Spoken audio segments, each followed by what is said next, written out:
নবী নূরের তৈরি, এই আকীদা এদের ভিতরে আছে।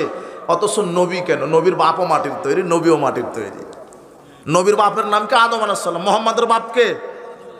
সবার বাপকে মুহাম্মদ সাল্লাল্লাহু আলাইহি ওয়াসাল্লাম। আমাদের আদি পিতার নাম কি?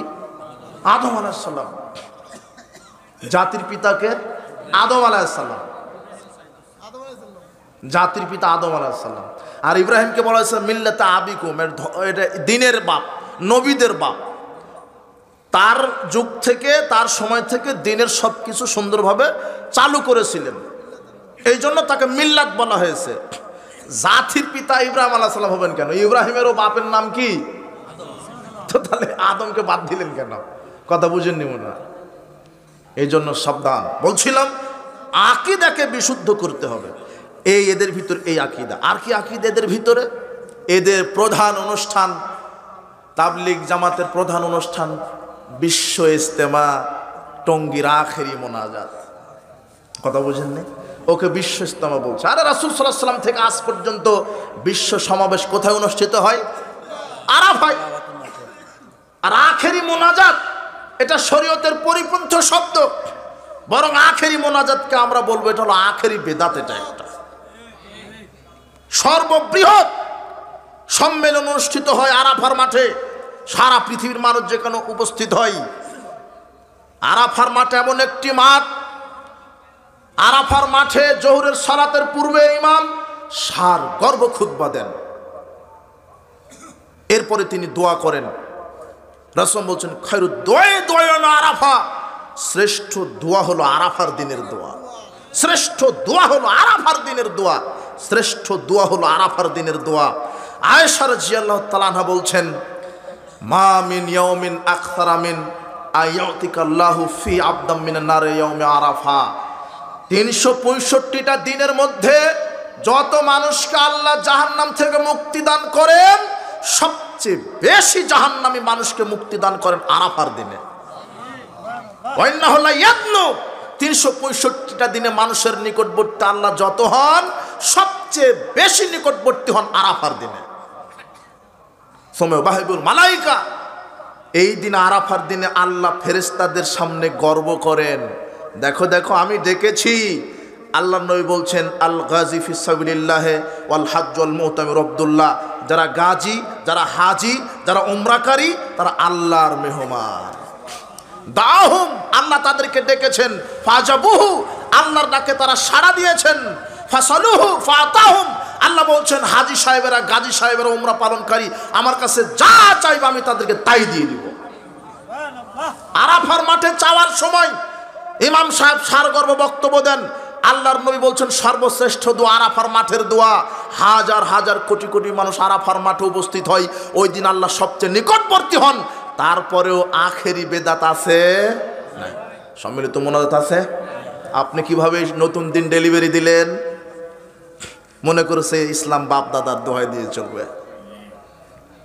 এদেরকে বুঝাবেন আপনি কি দিয়ে বুঝাবেন? কি দিয়ে বুঝাবেন?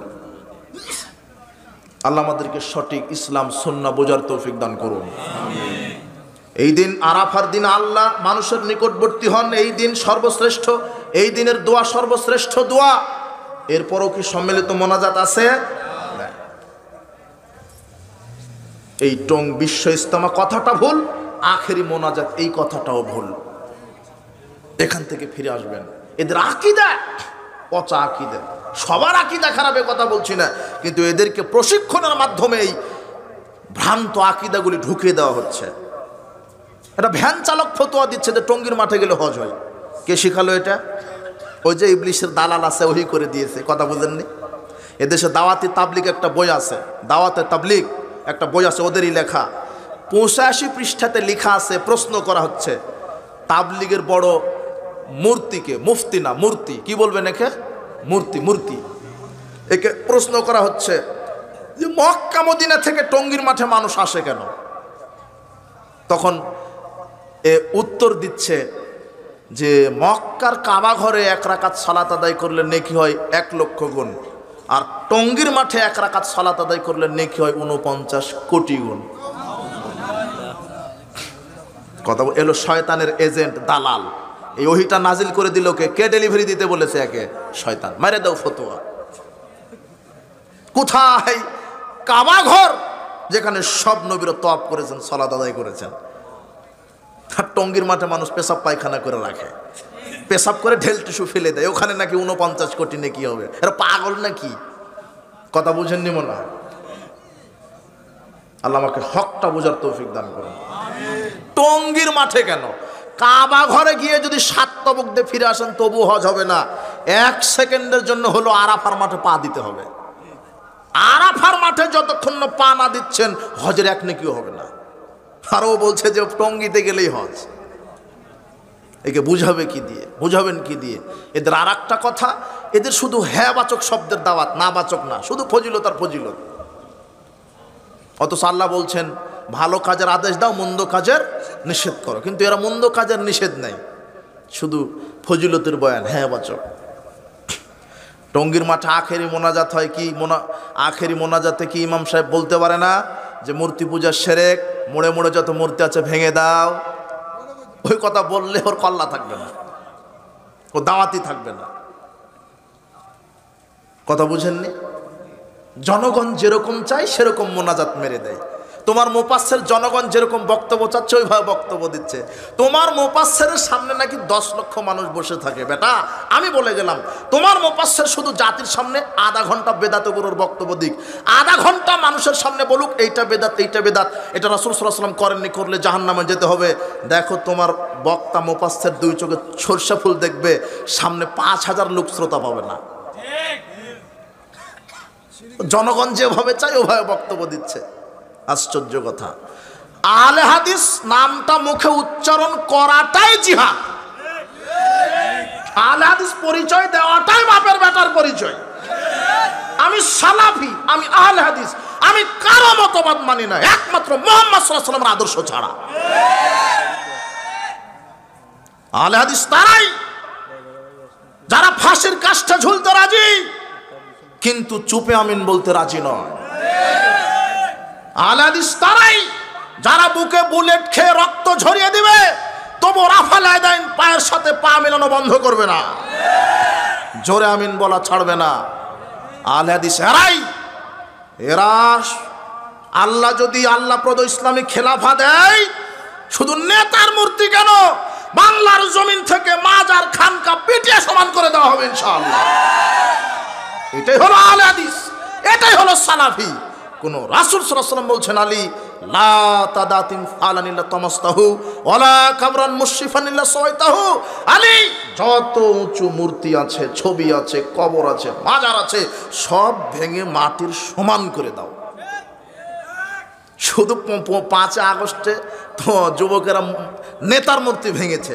এই যুবকেরা যদি সঠিক তাওহীদ বুঝতো, নেতার মূর্তির সাথে মাজার, খানকা, ওরস এগুলিকেও সমান করে ছেড়ে দিতে পারে। আমরা এতে বিশ্বাসী।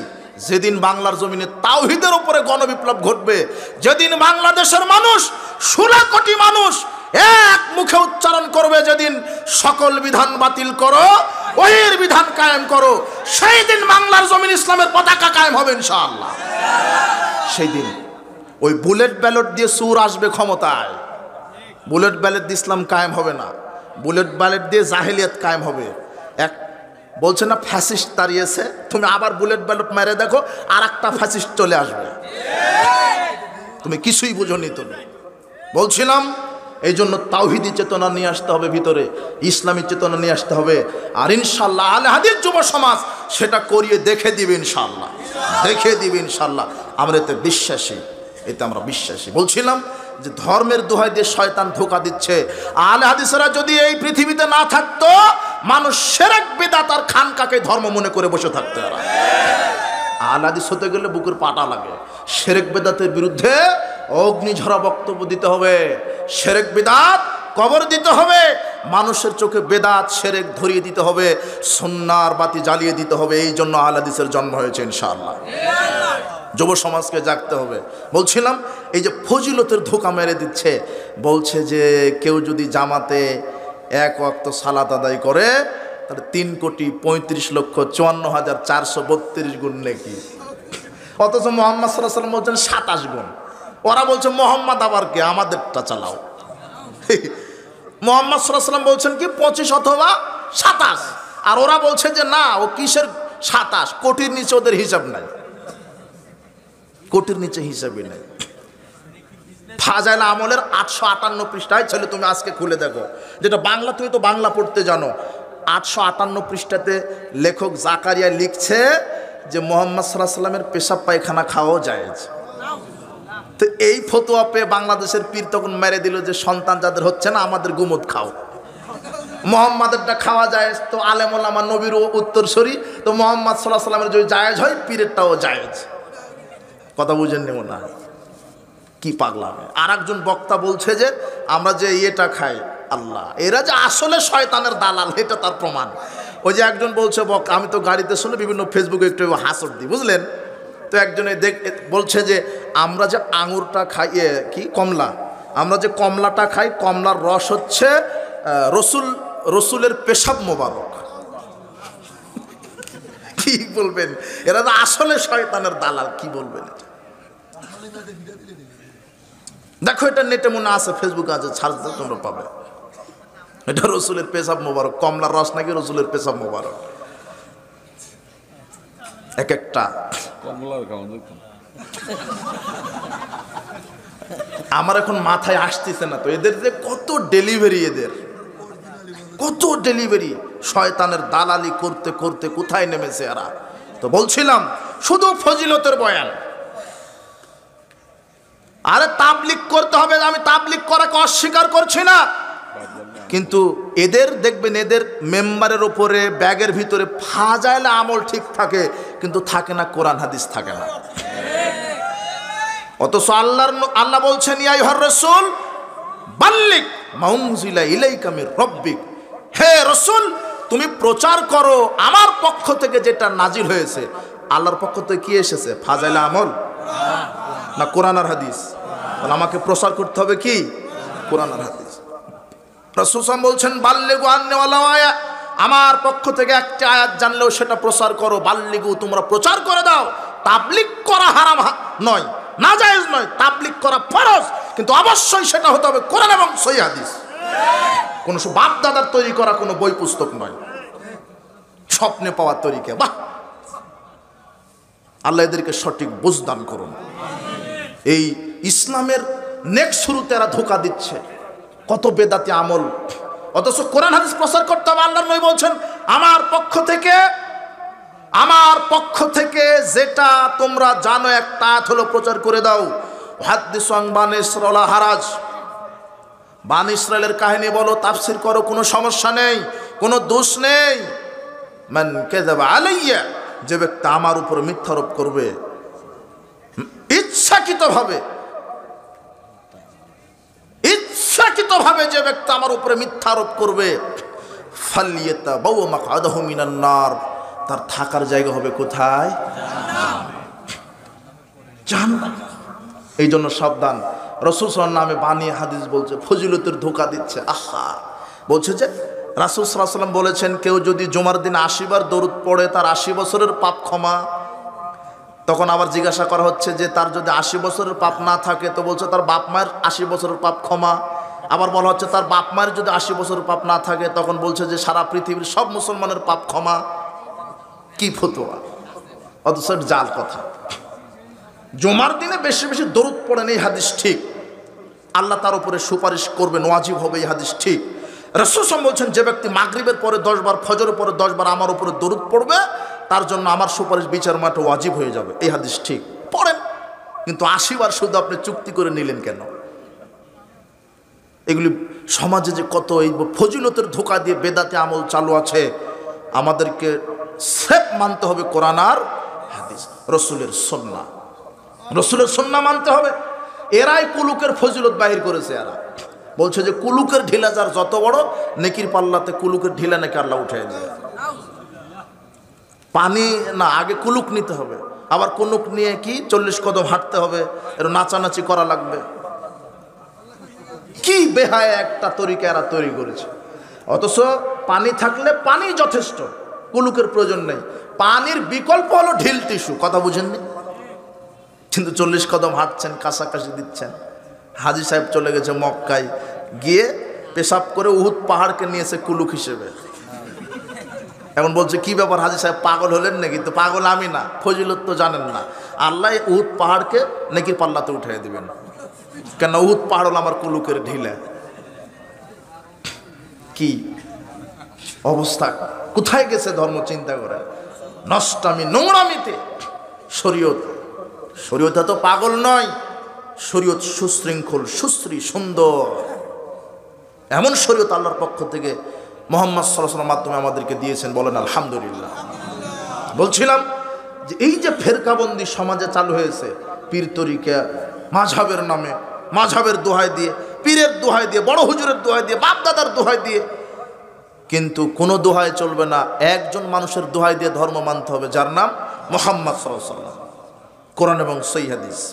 কাজেই এই মিথ্যা ফজিলতের ধোঁকা থেকে আমাদেরকে আল্লাহ নিরাপদে রাখুন। কোরআন হাদিস মেনে জান্নাত হবে। কোরআন হাদিস যদি উল্টাভাবে মানেন তাহলে পরিণাম জাহান্নাম। আর জাহান্নাম উদ্বানন হবে এক শ্রেণীর আলেমকে দ্বারা। সেই আলেম কারা? ওই ওরা হলো শয়তানের দালাল। আলেম জাহান্নামে তার নাড়ি ভুড়ে চতুর্দিকে ঘুরবে।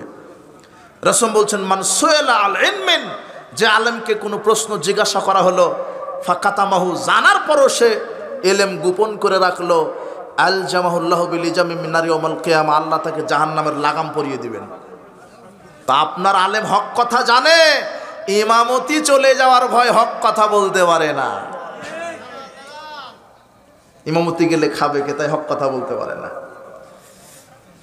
কাজেই আমাকে হক কথা বলতে শিখতে হবে। আল্লাহ সুবহানাহু ওয়া তাআলা আমাদেরকে কোরআন এবং সহিহ সুন্নাহর আলোকে রাসূল সাল্লাল্লাহু আলাইহি ওয়াসাল্লামের দিক নির্দেশিত তরিকায় চলে আমল করার তৌফিক দান করুন। আজকের ইসলামী সম্মেলনে যে যেখান থেকে এসেছিলেন, সর্বশেষ আপনাদেরকে আরেকটি ঘোষণা বার্তা, যে আহলে হাদিস আন্দোলন বাংলাদেশ, বাংলাদেশ আহলে হাদিস যুব সংঘ কর্তৃক আয়োজিত প্রত্যেক বছরের যে তাবলিগি ইজতেমা, এইবারের মহতারাম আমিরে জামাত প্রফেসর ডক্টর মোহাম্মদ আসাদুল্লাহ গালিবের নেতৃত্বে সভাপতিত্বে অনুষ্ঠিত হবে ফেব্রুয়ারির 13-14 বৃহস্পতি শুক্রবার তাবলিগি ইজতেমা। আপনাদের সেখানে আমন্ত্রণ, আহ্বান থাকলো, প্রত্যেকেই সেখানে যাবেন, সার্বিকভাবে সহযোগিতা করবেন। আল্লাহর কাছে দোয়া রাখবেন আল্লাহ সুবহানাহু ওয়া তাআলা যেন আমাদের এই তাবলিগি ইজতেমাকে কবুল করে নেন। আমিন। বারাকাল্লাহু ফিকুম। সুবহানাকাল্লাহু ওয়া বিহামদিক, আশহাদু আল্লা ইলাহা ইল্লা আনতা, আস্তাগফিরুকা ওয়া আতুবু ইলাইক। আসসালামু আলাইকুম ওয়া রাহমাতুল্লাহি ওয়া বারাকাতুহু।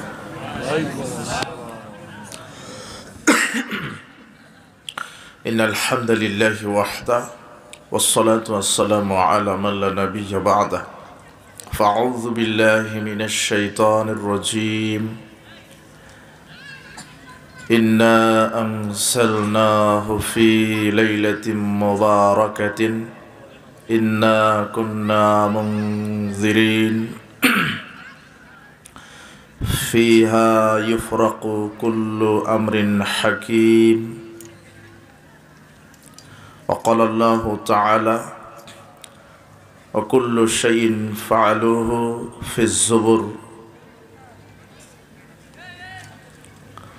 عن عبد الله بن عمرو قال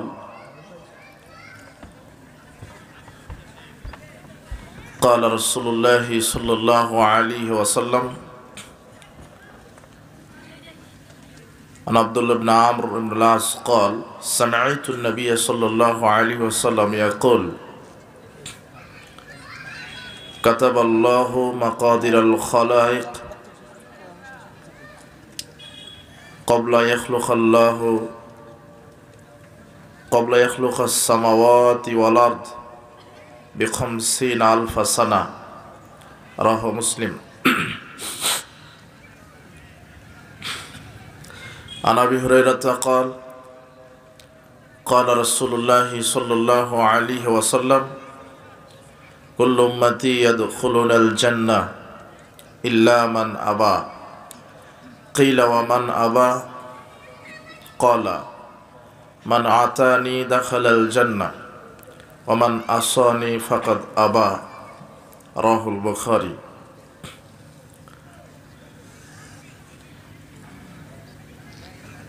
আজকের ইসলামী সম্মেলনের সম্মানিত সভাপতি,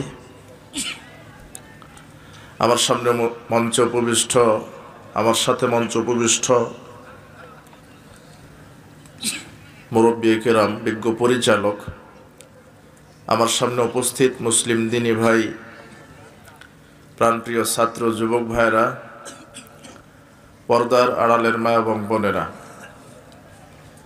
আমরা সর্বপ্রথম আল্লাহ সুবহানাহু ওয়া তাআলার শুকরিয়া আদায় করছি যে আল্লাহ সুবহানাহু ওয়া তাআলা আমাদেরকে সুস্থ রেখে এমন একটি বরকতমণ্ডিত মর্যাদাপূর্ণ জায়গায় আসার, বসার, কোরআন এবং সহিহ হাদিস থেকে আলোচনা করার এবং আলোচনা শ্রবণ করার তৌফিক দিয়েছেন যে আল্লাহ সুবহানাহু ওয়া তাআলা। আল্লাহ সুবহানাহু ওয়া তাআলার শুকরিয়া আদায় করছি। আমরা সকলেই বলছি আলহামদুলিল্লাহ। দরুদ ও সালাম আমাদের নবী, শেষ নবী মুহাম্মদ সাল্লাল্লাহু আলাইহি ওয়াসাল্লামের জন্য। আমরা আজকে যে বিষয়টি নিয়ে আলোচনা করব তা হচ্ছে বিদআত মিশ্রিত আমলের পরিণাম। উল্লেখিত বিষয়ে কোরআন এবং সহিহ হাদিসকে সামনে রেখে আমরা আলোচনা করার চেষ্টা করব ইনশাআল্লাহ। পৃথিবীতে দুইটা পাপ মানুষ করে। পাপের জগতে সবচাইতে বড় দুটি পাপ, তার একটা হচ্ছে শিরকের পাপ, আরেকটা হচ্ছে বিদআতের পাপ। অথচ মানুষ করে এগুলি নেকির কাজ মনে করে, ধর্ম মনে করেই করে। যারা বিদআত করছে তারা শয়তানের ধোঁকায় পড়ে ইবাদত করছে। যারা শিরক করছে এরাও শয়তানের ধোঁকায় পড়ে শিরকি কর্মকাণ্ডগুলিকে ইবাদত মনে করছে।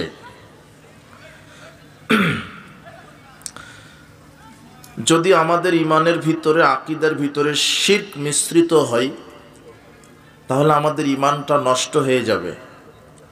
আমাদের আমলের ভিতরে যদি শিরক প্রবেশ করে, বিদআত যদি প্রবেশ করে, তাহলে আমলটা বাতিল হবে। আল্লাহ সুবহানাহু ওয়া তাআলা বলছেন, ওমা ইয়াকফুর বিল ঈমান, যে ব্যক্তি ঈমানের সাথে কুফরি করেছে, যে ব্যক্তি ঈমানের সাথে শিরককে মিশ্রিত করেছে, ফাকাদ হাবিতা আমালুহ, আমি তার আমলকে নষ্ট করে দিব। ওয়া হুয়া ফিল আখিরাতি মিনাল খাসিরিন, আর সে বিচারের মাঠে ক্ষতিগ্রস্তদের অন্তর্ভুক্ত হবে। তাহলে আকীদাগত যদি আমরা শিরক করি, আমাদের ঈমানের ভিতরে যদি শিরক মিশ্রিত হয়, তাহলে আমাদের ঈমানও নষ্ট হবে, আমলও বাতিল হয়ে যাবে। আল্লাহ সুবহানাহু ওয়া তাআলা বলছেন, ওয়ালাউ আশরাকু লাহাবিতা আনহুম মা কানু ইয়ামালুন, যদি তারা শিরক করে তাহলে তাদের আমল বাতিল হয়ে যাবে। শিরক করলে আমল বাতিল হয়ে যায়। বিদআত করলে বিদআত সামনের আমলগুলিকে কবুল হতে দেয় না।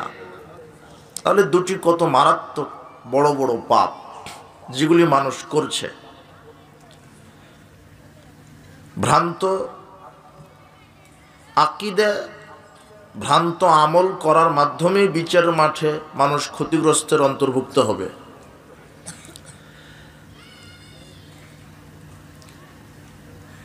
বিচারের মাঠে বহু আমলকারী আমল করেই ক্ষতিগ্রস্তের মধ্যে অন্তর্ভুক্ত হবে। আল্লাহ সুবহানাহু ওয়া তাআলা বলছেন, ওয়াকাদিমনা ইলা মা আমিলু মিন আমালিন ফাজআলনাহু হাবাআম মানসুরা, আমার সামনে বিচার মাঠে মানুষের আমলনামা পেশ করা হবে। আমি বহু মানুষের আমলনামাকে ধূলিকণায় নিক্ষেপ করব, ধূলিকণায় ছড়িয়ে দিব, মানুষের আমল কবুল করব না। তাহলে কিছু মানুষের আমল আল্লাহ বিচার মাঠে কি করবেন না? কবুল করবেন না। আল্লাহ সুবহানাহু ওয়া তাআলা বলছেন, ওয়া কাযালিকা ইউরিহিমুল্লাহু আমালাহুম হাসারাতিন আলাইহিম, আমি বহু মানুষের আমলকে তাকে দেখিয়ে দিব তার পরিতাপ স্বরূপ, আক্ষেপ স্বরূপ। মানুষ বিচার মাঠে আমল নামা পাওয়ার পরে আক্ষেপ করবে, আফসোস করবে, হতাশা প্রকাশ করবে। আহা, আমি এত কষ্ট করে সালাত আদায় করেছি, সিয়াম পালন করেছি, হজ করেছি, তাসবিহ তাহলিল করেছি, কোরআন তেলাওয়াত করেছি, আমার এগুলি কোনো কাজে আসলো না, আমার এগুলি আল্লাহ কবুল করলেন না, এইভাবে আফসোস করবে আমলকারীগণ।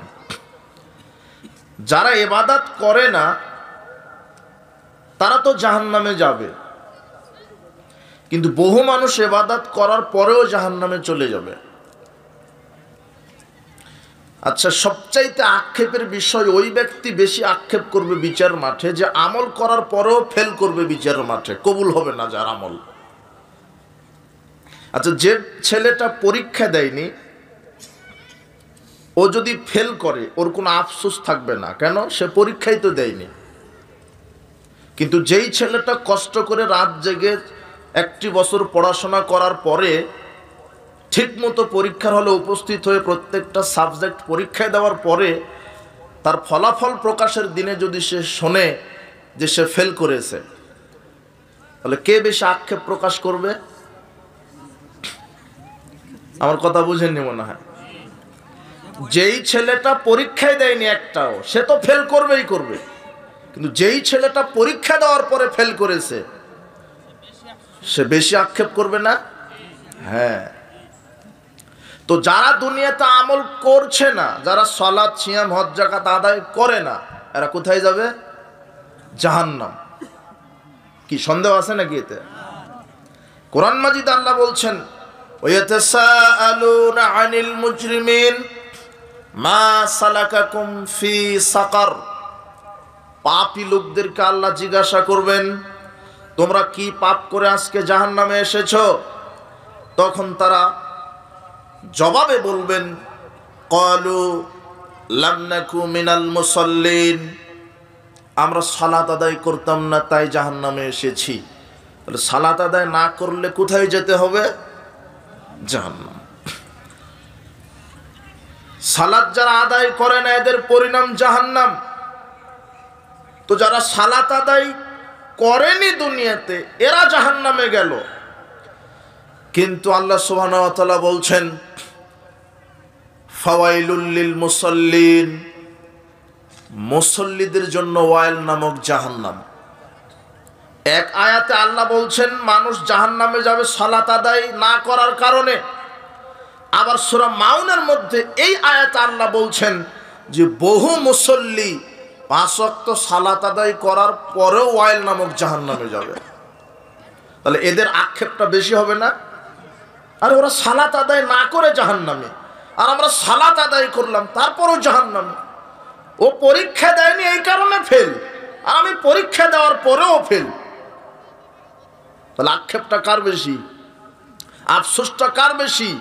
হতাশা প্রকাশ করবে কে বিচার মাঠে? যে আমল করছে কিন্তু যার আমল বিচার মাঠে কবুল হবে না, এর চাইতে দুর্ভাগা আর কেউ নাই। বহু মানুষের আমল কবুল হবে না, সালাত কবুল হবে না, সিয়াম কবুল হবে না, কোরআন তেলাওয়াত কবুল হবে না, তাসবিহ তাহলিল কবুল হবে না, দান সদাকা কবুল হবে না। বিভিন্ন কারণে এগুলি আল্লাহ বিচার মাঠে মানুষের আমলগুলিকে নষ্ট করে দিবে। যখন আপনার আমলের ভিতরে বিদআত ঢুকবে তখন ওই আমলটা আল্লাহ কবুল করবেন না। যখন আপনার আমলের ভিতরে শিরক ঢুকবে তখন আপনার আমলটা আল্লাহ কবুল করবেন না। যখন আপনার আকীদার ভিতরে শিরক ঢুকবে তখন আপনার ঈমানটা নষ্ট হবে। আমল তো কবুল হওয়া বহু দূরের কথা। আজকে সমাজে বহু মানুষের আকীদার ভিতরে শয়তান শিরকের অনুপ্রবেশ ঘটিয়েছে। মানুষের আকীদা ভ্রান্ত আকীদা, মানুষের ভ্রান্ত আকীদা এবং আমলের ভিতরে বিদআত, এই দুইটা পাপের কারণে মানুষ আমল করার পরেও জাহান্নামে চলে যাবে। এই বিষয়গুলি আমাদেরকে বুঝতে হবে। আবু সাঈদ খুদরি রাদিয়াল্লাহু আনহু বলছেন, রাসূল সাল্লাল্লাহু আলাইহি ওয়াসাল্লাম বলেছেন, ইয়াখরুজু ফীকুম কওমুন, অচিরেই তোমাদের উপর একটা কওম বের হবে, তাহকিরুনা সালাতাকুম মা সালাতিহিম ওয়া সিয়ামাকুম মা সিয়ামিহিম ওয়া আমালাকুম মা আমালিহিম ওয়া ইয়াকরাউনাল কুরআন লা ইউজাইজু হানাজিরাহুম। আল্লাহর নবী বলছেন কিছু মানুষ এত বেশি সালাত সিয়াম হজ যাকাত আদায় করবে, মানুষের হজ সিয়াম সালাতকে তারা তুচ্ছ মনে করবে। ওয়ায়াকরাউনাল কোরআন, তারা কোরআন তেলাওয়াত করবে কিন্তু কোরআন তাদের কণ্ঠের নিচে নামবে না। ইয়ামরুকুনা মিনাদ দ্বীন কামা ইয়ামরুকুস সাহমু মিনার রামিয়া, তারা ইসলাম থেকে ওইভাবে বের হয়ে যাবে যেইভাবে ধনুক থেকে তীর বের হয়ে যায়। অত্র বুখারীর হাদিস, রাসূল সাল্লাল্লাহু আলাইহি ওয়াসাল্লাম বলছেন এক শ্রেণীর সালাত সিয়াম আদায়কারী, এরা সালাত আদায় করার পরে মুসলমানই থাকবে না। এরা তাহলে কোন সালাত আদায়কারী সালাত আদায় করার পরও মুসলিম না?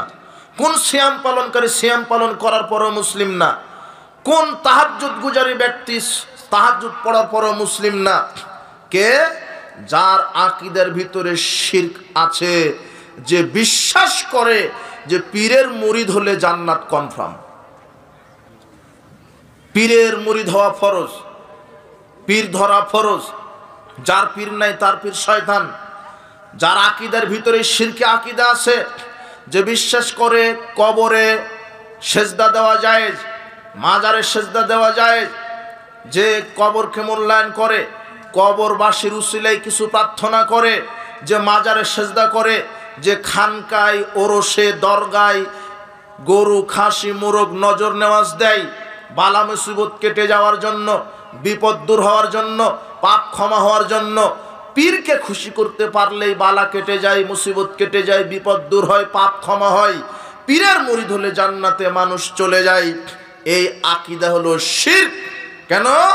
আমি মাজারে কবরে সেজদা করব কেন? আমি মুসলিম, আমি একমাত্র সেজদা করব কাকে? আল্লাহকে। কিন্তু আজকে কত মাজার পূজারী, কবর পূজারী, খানকা পূজারী আছে যাদের আকীদা যে মাজারে 500 টাকা মানত করলে বিপদ কেটে যায়। বিপদ কাটানোর মালিক কে? আল্লাহ। এই আকীদারেরা মাজারেও সেজদা দেয়, মসজিদেও সেজদা দেয়, সালাত আদায় করে, কিন্তু এরা কি না? মুসলমানই না, এরা মুসলমানই না। এই আকীদার লোক আছে যারা বলে পীরের উসিলা ছাড়া জান্নাত হবে না, যারা বলে পীর পাপ ক্ষমা করতে পারে। জি না, মানুষের পাপ ক্ষমা করতে পারে একমাত্র আল্লাহ সুবহানাহু ওয়া তাআলা। ক্ষমা চাইতে হবে, ক্ষমা নিতে হবে আল্লাহর কাছে, প্রার্থনা করতে হবে আল্লাহর কাছে। এই পচা আকীদা যদি আমাদের ভিতরে থাকে তাহলে আমাদের ঈমান নষ্ট হবে, সালাত সিয়াম কবুল হবে না। আরো কত ভ্রান্ত আকীদার লোক সমাজে আছে যারা বলছে আল্লাহ নিরাকার, বলছে আল্লাহ সর্বত্র বিরাজমান, বলছে নবী গায়েব জানে, নবী নূরের তৈরি, নবীকে সৃষ্টি না করলে আল্লাহ কিছু সৃষ্টি করতেন না। এগুলি আকীদা হলো শিরকি আকীদা। এরপরে কত মানুষ আছে সমাজে যারা তাবিজের ব্যবসা করে, তাবিজ পূজা করে, তাবিজ বিক্রি করে, তাবিজ ব্যবহার করে। অথচ রাসূল সাল্লাল্লাহু আলাইহি ওয়াসাল্লাম বলছেন মান আল্লাকা তামিমা ফাকাত আশরাকা, যে ব্যক্তি তাবিজ ঝুলালো সে শিরক করলো। তাবিজ ঝুলানো কি? শিরক। উকবা ইবনে আমির রাদিয়াল্লাহু আনহু বলছেন রাসূল সাল্লাল্লাহু আলাইহি ওয়াসাল্লাম বলেছেন, উকবা ইবনে আমির রাদিয়াল্লাহু আনহু বলছেন আকবালা ইলাইহি রাসূলুল্লাহ নবী সাল্লাল্লাহু আলাইহি ওয়াসাল্লাম, 10 জন ব্যক্তি আল্লাহর নবীর কাছে আসলেন ইসলাম কবুল করবেন বলে। ফাবায়াতি সাতনাম সাকনাহিদিন, রাসূল সাল্লাল্লাহু আলাইহি ওয়াসাল্লাম 9 জনকে ইসলাম কবুল করালেন আর একজনকে ইসলাম কবুল করালেন না। সাহাবীগণ বললেন ইয়া রাসূলুল্লাহ বায়াতাতি সাতনা তারাকতা হাদা, আপনি 9 জনকে ইসলামের উপরে বায়াত দিলেন আর একজনকে ইসলাম কবুল করালেন না কেন? তখন তিনি বলছেন শোনো সাহাবীগণ, ইন্না আলাইহি তামিমা, এই ব্যক্তির শরীরের ভিতরে তাবিজ আছে, যার কারণে আমি একে মুসলমান বানালাম না। ইসলামের কালেমা পড়ে আমি একে ইসলামের উপরে বায়াত দিইনি। এই জন্য ফাদখালা ইয়াদাহু ফাকাতাহা, লোকটি এটা শোনার সাথে সাথে শরীরের ভিতরে হাত ঢুকিয়ে দিয়ে তাবিজ ছিঁড়ে ফেলিয়ে দিলেন। ফাবায়াহু, এরপরে রাসূল সাল্লাল্লাহু আলাইহি ওয়াসাল্লাম তাকে ইসলাম কবুল করালেন। এরপরে তিনি বললেন যে ব্যক্তি তাবিজ ঝুলালো, ব্যবহার করলো, সে আল্লাহর সাথে শিরক করলো। তাবিজ ঝুলানো শিরক। তাবিজ যদি শরীরে থাকে তাহলে সে কালেমা পড়ে মুসলমান হওয়ার যোগ্যতা রাখে না। অথচ সমাজে কত ইমাম খতিব নেবেন, এরা মসজিদের ইমামতিও করছে, তাবিজের বিক্রিরও ব্যবসা করছে। এরা ও মুসলমানই না, ও কালেমা শাহাদাত পাঠ করার ক্ষমতা রাখে না, অথচ হাজী সাহেব কোমরে গলায় হাতে তাবিজ ঝুলিয়ে চলে গেছে মক্কায় হজ করতে। ওর ইমানই নাই ভিতরে। এই সালাত তাবিজ ঝুলিয়ে তাবিজ শরীরে নিয়ে সালাত আদায় করলে ওই সালাত তাকে কখনো জান্নাতে নিয়ে যেতে পারবে না। যদি আকীদার ভিতরে কুফরি থাকে, শিরক থাকে, আকীদাকে পরিষ্কার করতে হবে, ঈমানকে পরিষ্কার করতে হবে। তাবিজ আমার রোগ ভালোকারী নয়, আমার রোগ আমাকে দিতে পারে, রোগ ভালো করতে পারে একমাত্র আমার আল্লাহ। এই আকীদা ধারণ করতে হবে। কোন পীর সাহেব, জীবিত পীর হোক মরা পীর হোক, আমার ভাগ্য বদলাতে পারে না। আমার ভাগ্য বদলাতে পারে একমাত্র আমার আল্লাহ সুবহানাহু ওয়া তাআলা। এই আকীদা আনতে হবে। একমাত্র আমার সেজদা হবে আল্লাহকে, কোনো পীরকে নয়, কোনো মানুষকে নয়, কোনো খাজা বাবাকে নয়, কোনো ওলিয়া উলিয়া গাউস কুতুব কাউকে নয়। এই পৃথিবীতে যত মাজার খানকা আছে, ওরস আছে, দরগা আছে, এগুলোকে মূল্যায়ন করা শিরক। এই শিরকে আকীদা নিয়ে যদি আপনি আমল করেন, আপনার আমল কবুল হবে না। এগুলি বড় বড় শিরক সমাজে আরো চালু আছে, ছোট ছোট শিরক চালু আছে।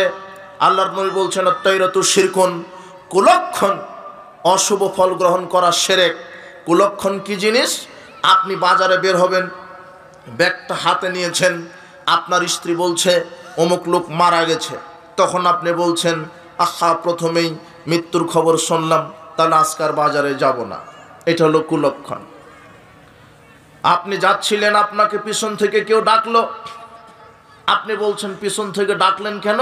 পিছন থেকে ডাকলে তো যাত্রা শুভ হয় না।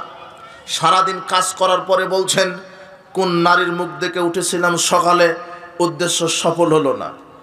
দোকানদারের কাছে সকালে জিনিস নিতে যাবেন, কোনো দ্রব্য নিতে যাবেন, ওই দোকানদারের আকীদা যে সকালে কাউকে বাকি দেওয়া যাবে না, কেননা বাকি দিলে সারাদিন বাকিতেই যাবে। এটা শিরকে আকীদা। বড় বড় শিরক করলে ঈমান নষ্ট হয়, আর এই ছোট শিরক করলে তার জীবনের সব আমল নষ্ট হয়ে যায়। যে বলবে সকালে দোকানে বাকি দিলে সারাদিন বাকিতেই বিক্রি হবে, বাকিতেই, ওর আমল নষ্ট হয়ে গেছে। যে বলছে পিছন থেকে ডাকলে যাত্রা শুভ হয় না, যে বলছে টিকটিকি ঠিক ঠিক করলে কথা ঠিক হয়, যে বলছে রাত্রে ঘরের আবর্জনা ঝাড়ু দেওয়া যায় না, রাত্রে গাছ থেকে ফল পাতা পাড়া যায় না, রাত্রে কাউকে কর্জ ধার দেওয়া যায় না, স্বামীর নাম ধরে ডাকা যায় না, স্বামী স্ত্রী অপবিত্র অবস্থায় ভাত রান্না করতে পারে না, গোয়াল ঘর থেকে গরু বাহির করতে পারে না, এই কথা বললেই শিরক হবে। স্বামী স্ত্রী অপবিত্র অবস্থায় সালাত আদায় করতে পারবে না, সিয়াম রাখতে পারবে না, কোরআন তেলাওয়াত করতে পারবে না। এছাড়া ভাত রান্না করবে, অফিসে যাবে, চাকরি করবে, ব্যবসা করবে, রাজনীতি করবে, সব করতে পারবে, পারে না বললেই তার আমল সব নষ্ট হয়ে যাবে। ওটা আপনি এখন বুঝবেন না, বিচার মাঠে যখন আল্লাহ আপনার আমলকে বাতিল ঘোষণা করবে, সেদিন বুঝতে পারবেন যে ঘটনা কি হলো। আজকে তো আপনি শরীয়ত বাপ দাদার দোহাই দিয়ে চালাতে চাচ্ছেন, আজকে তো আপনি বাপ দাদার দোহাই দিয়ে শরীয়ত মানছেন, আজকে তো আপনি বড় আলেমের দোহাই দিয়ে শরীয়ত মানছেন, আপনি তো আজকে বড় গাউস কুতুব ওলিয়া উলিয়ার দোহাই দিয়ে শরীয়ত মানছেন। জি না, শরীয়ত মানতে হলে একজন ব্যক্তির কথাতে চলতে হবে, যে ব্যক্তি হচ্ছেন মুহাম্মদ সাল্লাল্লাহু আলাইহি সাল্লাম। আমল করতে গেলে কোরআন এবং সহিহ হাদিস অনুযায়ী করতে হবে। আমল যদি কোরআন এবং সহিহ হাদিস অনুযায়ী না করেন, তাহলে আপনার আমল করে আমল বাতিল। ওই যে ছেলেটা ফেল করলো কেন?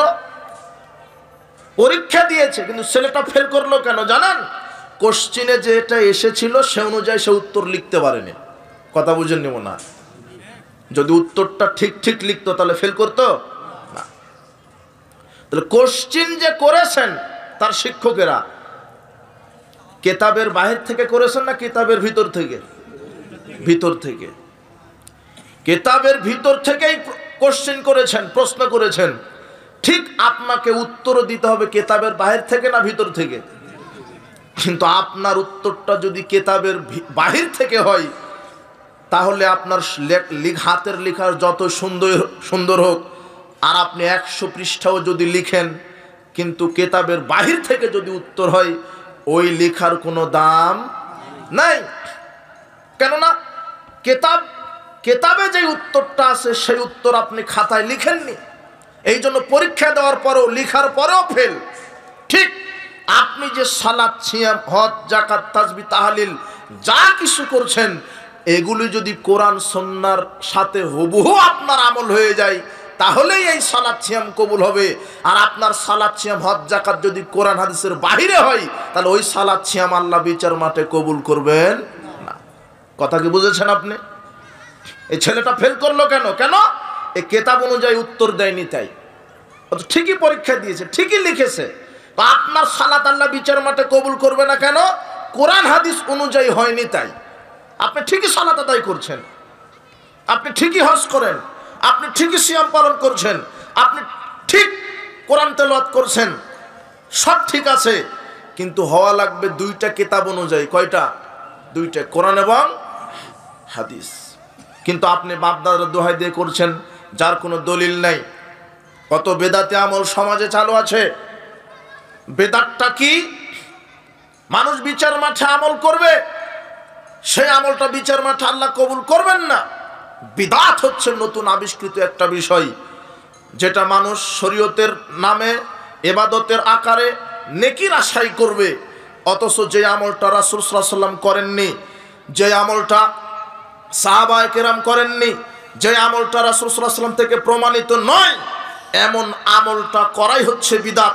যেই আমলের কোনো অস্তিত্ব নাই, কোরআন এবং হাদিসে যে আমলের কোনো অস্তিত্ব নাই, অথচ যে আমলটা আপনি বাপ দাদার দোহাই দিয়ে হোক আর ভালো মনে করে আপনি যেটা করছেন, সেটা হবে বিদআত। এই যে এখন আমরা শাবান মাসে পা দিয়েছি, এই শাবান মাসকে কেন্দ্র করে বাংলাদেশের কত মানুষ বিদআতে আমল করবে, অথচ শাবান মাসে যে আমলটা সেটা রাসূল সাল্লাল্লাহু আলাইহি ওয়াসাল্লাম শিখিয়ে দিয়েছেন। আমি আপনাকে আগে বলি যে শাবান মাসকে কেন্দ্র করে বাংলাদেশে কি কি ভ্রান্ত আমল হয়, যেটা কোরআন এবং সহিহ হাদিস দ্বারা প্রমাণিত নয়, যেটা রাসূল সাল্লাল্লাহু আলাইহি ওয়াসাল্লাম থেকে প্রমাণিত নয়, যেটা সাহাবায়ে কেরাম করেননি। শাবান মাস উপলক্ষে আপনি দেখবেন এই দেশে সরকারি ছুটি ঘোষণা করা হয় 14 তারিখ দিবাগত রাত্রি, যেটাকে শবে বরাতের রাত্রি হিসেবে এই দেশে পালন করা হয়। শবে বরাতের রাত হিসেবে এই দেশে 14 দিবাগত রাতকে শবে বরাত হিসেবে পালন করা হয়, অথচ শবে বরাত কথাটাই মিথ্যা, ভিত্তিহীন, যা কোরআনেও নাই, হাদিসেও নাই। অথচ শবে বরাতকে কেন্দ্র করে কত বেদাতি আমল সমাজে মানুষ করছে। সবেগুলি শয়তানের ধোঁকা। মূলত তিনটা ধর্মীয় মিথ্যা বিশ্বাসকে কেন্দ্র করে এই শবে বরাতকে এরা মূল্যায়ন করে। তার এক নম্বর, এদের ভিতর আকীদা ঢুকিয়ে দেওয়া হয়েছে যে শবে বরাত এমন একটি রাত্রি, শবে কদর, শবে বরাতের এমন একটা রাত্রি শবে বরাত, 14 দিবাগত রাত্রি, এই রাত্রে কোরআন অবতীর্ণ হয়েছে। এই রাত্রে মানুষের ভাগ্য নির্ধারণ করা হয়, তাকদীর নির্ধারণ করা হয়। এই রাত্রে আল্লাহ প্রথম আসমানে নেমে আসেন, মানুষের পাপ ক্ষমা করে দেন। এই রাত্রে মৃত মানুষের রূহগুলি তার বাড়িতে প্রবেশ করে। এই আকীদাগুলি আছে এদেশের মানুষের ভিতরে, অথচ এইগুলি একটাও ঠিক নয়, সব ভিত্তিহীন কথা। শবে বরাতের রাত্রে কোরআন অবতীর্ণ হয়নি, অথচ এক শ্রেণীর আলেম কোরআন থেকেই আয়াত তেলাওয়াত করে বলছে যে না, শবে বরাতেই কোরআন নাজিল হয়েছে। সূরা দুখানের 2 এবং 3 এবং 4 নম্বর আয়াত তারা তেলাওয়াত করে বলছে, ইন্না আনজালনাহু ফি লাইলাতিন মুবারাকা, এই কোরআন আমরা নাজিল করেছি বরকতময় মোবারকময় রাত্রে। এই বরকতময় মোবারকময় রাত্রি নাকি শবে বরাতের রাত্রি করেছি কদরের রাত্রিতে। তো কদরের রাত কি শাবান মাসের 14 দিবাগত রাত, না রমাদানে লাইলাতুল কদর আছে? কোনটা? রমাদানে। এটা কে না জানে, কিন্তু শয়তান উদ্ভট ব্যাখ্যা দিয়ে ভুল বুঝিয়ে বোঝাতে চাচ্ছে যে কোরআন নাজিল হয়েছে শবে বরাতের রাত্রে। অথচ কোরআন নাজিল হয়েছে লাইলাতুল কদরের রাত্রিতে। তো লাইলাতুল কদর রাত্রিতে শাবান মাসে আছে না রমাদান মাসে আছে?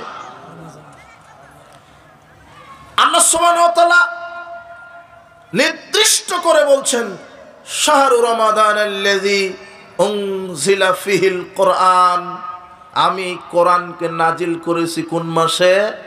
রমাদান মাসে। রমাদানেই লাইলাতুল কদর, আর লাইলাতুল কদর রাত্রি হচ্ছে বরকতপূর্ণ রাত্রি। আর এই রাত্রেই প্রত্যেক প্রজ্ঞাপূর্ণ বিষয়গুলি স্থির করা হয়। আবার ব্যাখ্যা দিচ্ছে যে এই রাত্রি শবে বরাতের রাত্রিতে প্রত্যেক প্রজ্ঞাপূর্ণ বিষয় স্থির করা হয়, মানে মানুষের তাকদির লিপিবদ্ধ করা হয়। জি না, মানুষের তাকদির লিপিবদ্ধ করা আছে। তাকদির সম্পর্কে আল্লাহ কোরআন মাজিদে বলছেন, আল্লাহ সুবহানাহু ওয়া তাআলা বলছেন কুল্লু শাইইন ফাআলুহু ফিজ জুবুর, মানুষ যা কিছু করে সব একটা লিপিবদ্ধ খাতায় লেখা আছে। মানুষ যা কিছু করছে তার একটা লিপিবদ্ধ খাতায় লেখা আছে। কুল্লু সাগীরু ওয়া কাবীরু মুস্তাতার, মানুষ ছোট করুক আর বড় করুক সব তার তাকদিরের খাতায় লিপিবদ্ধভাবে সুন্দরভাবে লেখা আছে। তাকদির সম্পর্কে আল্লাহর সুস্পষ্ট কোরআনের আয়াত। তাকদির আবার লেখা হয় না, তাকদির লেখা আছে। রাসূল সাল্লাল্লাহু আলাইহি ওয়াসাল্লাম বলছেন, আব্দুল্লাহ ইবনে আমর ইবনুল আস তিনি বলছেন, আমি রাসূল সাল্লাল্লাহু আলাইহি ওয়াসাল্লামকে বলতে শুনেছি, তিনি বলেছেন কাতাবাল্লাহু মাকাদিরাল খালায়েক, আল্লাহ সুবহানাহু ওয়া তাআলা তার সৃষ্টিকুলের তাকদির লিখে ফেলেছেন। ক্বাবলা ইখলুকাস সামাওয়াতি ওয়াল আরদা বি50 আলফা সানা, আকাশ জমিনেরও 50,000 বছর পূর্বে, আকাশ জমিন সৃষ্টিরও 50,000 বছর পূর্বে আল্লাহ সুবহানাহু ওয়া তাআলা তার সৃষ্টিকুলের তাকদির লিখেছেন। অথচ ভুল ব্যাখ্যা দিয়ে বলছে যে শবে বরাতের রাত্রে তাকদির লেখা হয়, তাকদির ভালো মন্দ পরিবর্তন করা হয়। জি না, এই রাত্রে প্রজ্ঞাপূর্ণ বিষয় স্থির করা হয়। আর ব্যাখ্যা কি?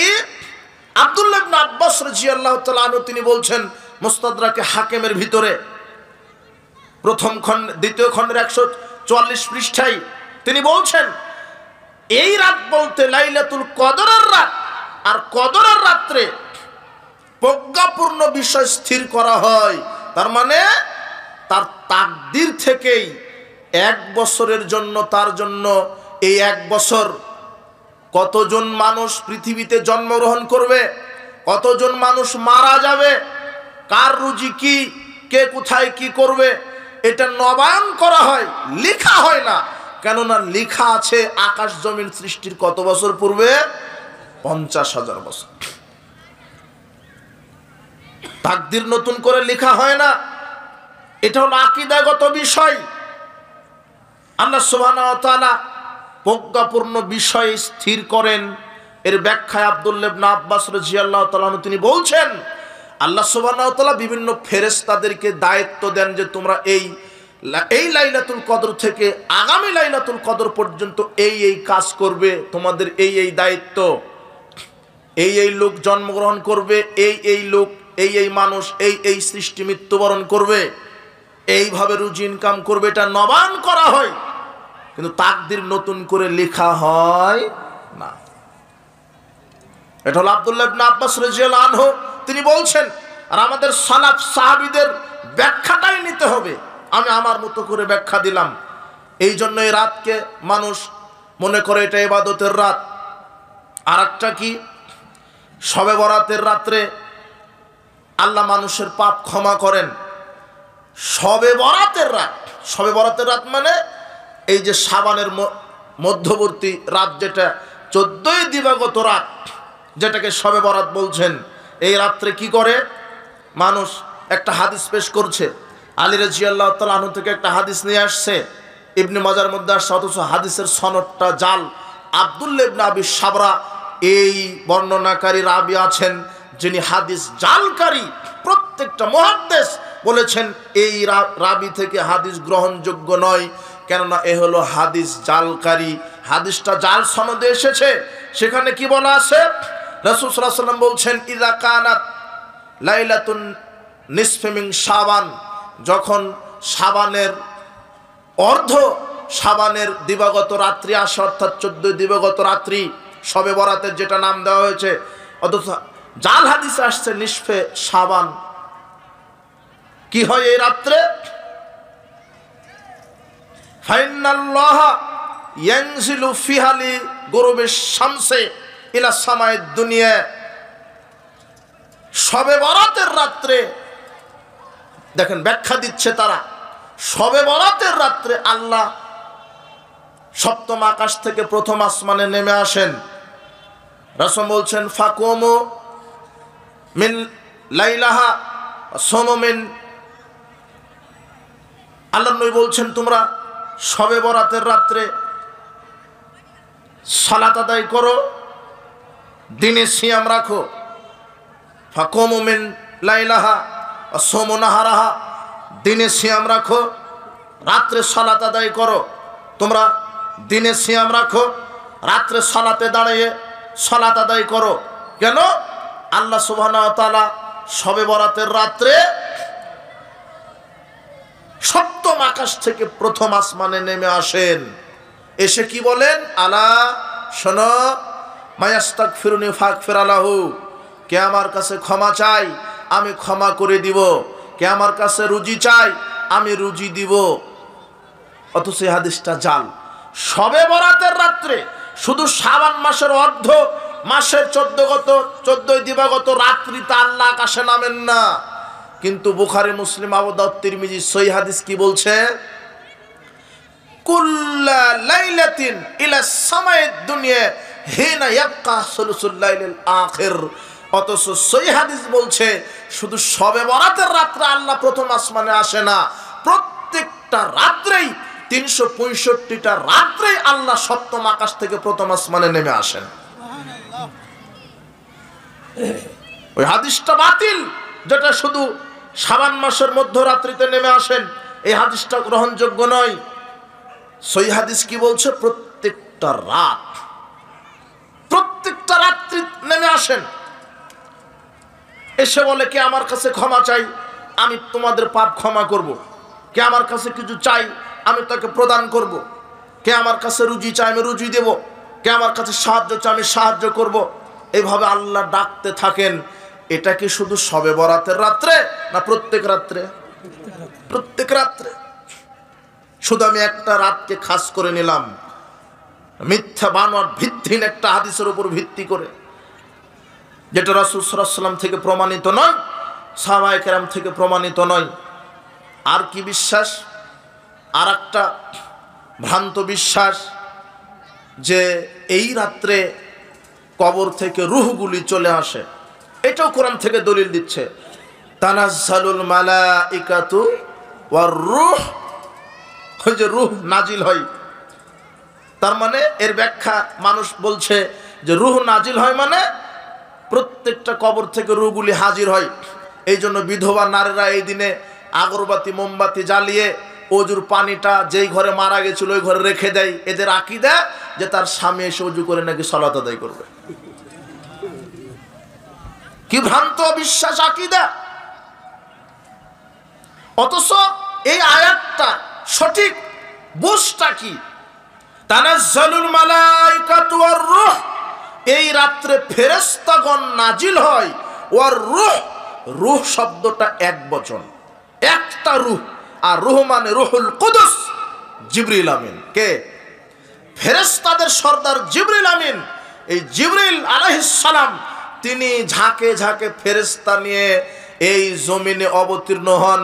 যারা কদরের রাত্রিতে সালাতে ব্যস্ত থাকে, তেলাওয়াতে ব্যস্ত থাকে, জিকির আজগারে ব্যস্ত থাকে, এদের উপরে রহমতের ডানা ফেরেশতারা বিছিয়ে দেন। এটা হলো আল্লাহ সুবহানাহু ওয়া তাআলা বলছেন। কিন্তু কোন ব্যাখ্যা কোথায় নিয়ে এসে বলছে যে রূহ নাজিল হয় মানে সবার স্বামীগণ কবর থেকে চলে আসে সালাত আদায় করতে। এই বিধবারা এই দিনে দেখবেন আগরবাতি মোমবাতি জ্বালিয়ে স্বামী রূহের জন্য অপেক্ষা করতে থাকে। কি ভিত্তিহীন বানোয়াট একটা শরীয়ত পালন করছে এই জাতি, এদেরকে কে বুঝাবে? অথচ শবে বরাতকে কেন্দ্র করে এগুলি ভ্রান্ত আমল চালু হয়েছে। আবার এই রাত্রে দেখবেন যারা কোনোদিন 5 ওয়াক্ত সালাতই আদায় করে না, এরা দেখবেন শবে বরাতের রাত্রে 100 রাকাত সালাতের জন্য প্রতিযোগিতা করে। এদেরকে আবার বলে দিয়েছে যে গোসল দিয়ে তেল মাখতে হবে, যতটা লোমকূপ ভিজবে প্রত্যেকটা লোমকূপের বিনিময়ে নাকি 70,000 ফেরেশতা তাদের জন্য দোয়া করে। এই জন্য এই রাত্রে গোসল করে কি করতে হবে? মসজিদে যেতে হবে। গোসল করে, তেল মালিশ করে, এরপরে 100 রাকাত সালাত আদায় করে। প্রত্যেক রাকাতে নাকি 10 বার করে ইখলাস পাঠ করতে হয়। এইভাবে 100 রাকাত করতে করতে 3টা 4টা বেজে যায়, ক্লান্ত হয়ে বাড়িতে গিয়ে ঘুমায়। ফজরের ফরজ সালাতটা আদায় করে না। কথা বুঝেননি? এদেরকে কি দিয়ে বুঝাবেন? অথচ মনে করছে এটা শরীয়ত। এটা বানোয়াট ভিত্তিহীন একটা শরীয়ত মানছেন শবে বরাতকে কেন্দ্র করে। এগুলি ভ্রান্ত আমল। আমলের ভিতরে বেদাত ঢুকিয়েছে শয়তান। অথচ শবে বরাতে যেগুলি, শবে বরাত শব্দটাই তো ভিত্তিহীন, যা কোরআনে নাই, হাদিসে নাই। 100 রাকাত সালাতের প্রতিযোগিতা করছে। আরো এই শবে বরাতকে কেন্দ্র করে হালুয়া রুটির আয়োজন করা হয়। কত এখন বিরিয়ানি চলে এসেছে। হুজুররা বলছে হালুয়া রুটি আর কত খাবো, এখন বিরিয়ানি মেরে দাও। বিভিন্ন শহরে দেখবেন এই রাত্রিতে কোনো হালাল খুর হারাম খুর নাই। আর বিশেষ করে হারাম খুররাই বেশি প্রতিযোগিতা করে। কেন? সারা বছর সুদ ঘুষ জেনা ব্যভিচার করেছে, ওই এক রাত্রিতে ক্ষমা নেওয়ার জন্য প্রতিযোগিতা করে এরা। যে বিরিয়ানির একটা, আমি বলে আমি 1 ডেকচি বিরিয়ানি দিব, ও বলছে আমি 10 ডেকচি। বেদাতিরা খায় খায় এদের ভুঁড়িটা হয়ে গেছে গন্ডারের মতো। বিরিয়ানির প্রতিযোগিতা, জিলাপির প্রতিযোগিতা, হালুয়া রুটির ব্যাখ্যা দিচ্ছে। কি বলবেন এদেরকে? হালুয়া রুটি খেতে হবে শবে বরাতে। কেন? রাসূল সাল্লাল্লাহু আলাইহি ওয়াসাল্লামের দাঁত ভেঙে গেছিল উহুদের মাঠে, তাই তিনি শক্ত খাবার খেতে পারেননি, হালুয়া রুটি খেয়েছিলেন। দেখেন কি উহুদের মাঠে রাসূলের কি ভেঙেছিল? দাঁত। এই জন্য তিনি নরম খাবার খেয়েছেন, তা আমাদেরকেও খেতে হবে। কিন্তু পাগলকে শরীয়ত বুঝাবে কে? উহুদের মাঠে দাঁত ভেঙেছে কবে আর হালুয়া রুটি খায় কবে? উহুদের যুদ্ধ হয়েছে শাওয়াল মাসে 7 তারিখ সকালে উহুদের মাঠে যুদ্ধ সংগঠিত হয়েছে। রাসূল সাল্লাল্লাহু আলাইহি ওয়াসাল্লাম দাঁত ভেঙেছে, শাওয়াল মাসের ঘটনা। আর আপনি শাবান মাসে হালুয়া রুটি খাচ্ছেন। প্রায় 2 মাস আগেই মেরে দিল হালুয়া রুটি, দাঁত ভাঙার আগেই। কথা বুঝেননি মনে হয়? ভিত্তিহীন এই বানোয়াট আমলগুলি শরীয়তে নাই, শয়তান তৈরি করেছে। এই বেদাতি আমল, এই বেদাতি আমল থেকে আমাদেরকে বেঁচে থাকতে হবে। শরীয়তকে মূল্যায়ন করতে হবে, রাসূলের সুন্নাহ অনুযায়ী আমল করতে হবে। বেদাতি আমল করলে আল্লাহ সুবহানাহু ওয়া তাআলা সেই আমল বিচার মাঠে কবুল করবেন না।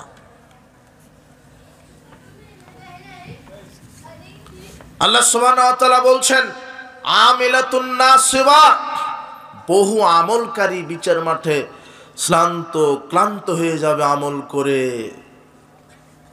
বহু আমলকারী, তাদের আমল কবুল হবে না বিচার মাঠে। আব্দুল্লাহ ইবনে আমর রাদিয়াল্লাহু আনহু বলছেন রাসূল সাল্লাল্লাহু আলাইহি ওয়াসাল্লাম বলেছেন ইন্না বানি ইসরাঈল তাফারাকাত আলা 72 মিল্লাতান, বানি ইসরাঈলগণ বিভক্ত হয়েছিল 72 কাতারে। তাফতারিকু উম্মতি আলা 73 মিল্লাতান, আর মুসলমানেরা বিভক্ত হবে 73 কাতারে।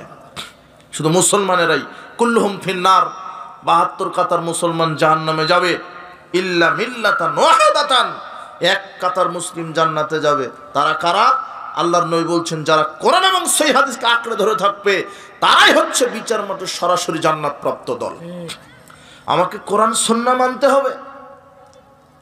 আমি বানোয়াট ভিত্তিহীন আমল করছি এই শাবান মাসকে কেন্দ্র করে, অথচ শাবান মাসে একটাই গুরুত্বপূর্ণ আমল, সেটা কি? বেশি বেশি নফল সিয়াম পালন করা। সেটা কি? বেশি বেশি নফল সিয়াম পালন করা। শাবান মাসটা হচ্ছে রমাদানের প্রস্তুতি। কেন? শাবানের পরে রমাদান, যাতে এটা ট্রেনিং এর মাস, যাতে করে রমাদানে আমাকে সিয়াম রাখতে কষ্ট না হয়, আয়েশা রাদিয়াল্লাহু তাআলা বলছেন, কানা রাসূলুল্লাহ সাল্লাল্লাহু আলাইহি ওয়াসাল্লাম ইয়াসুমু শাবানা ইল্লা কালিলা।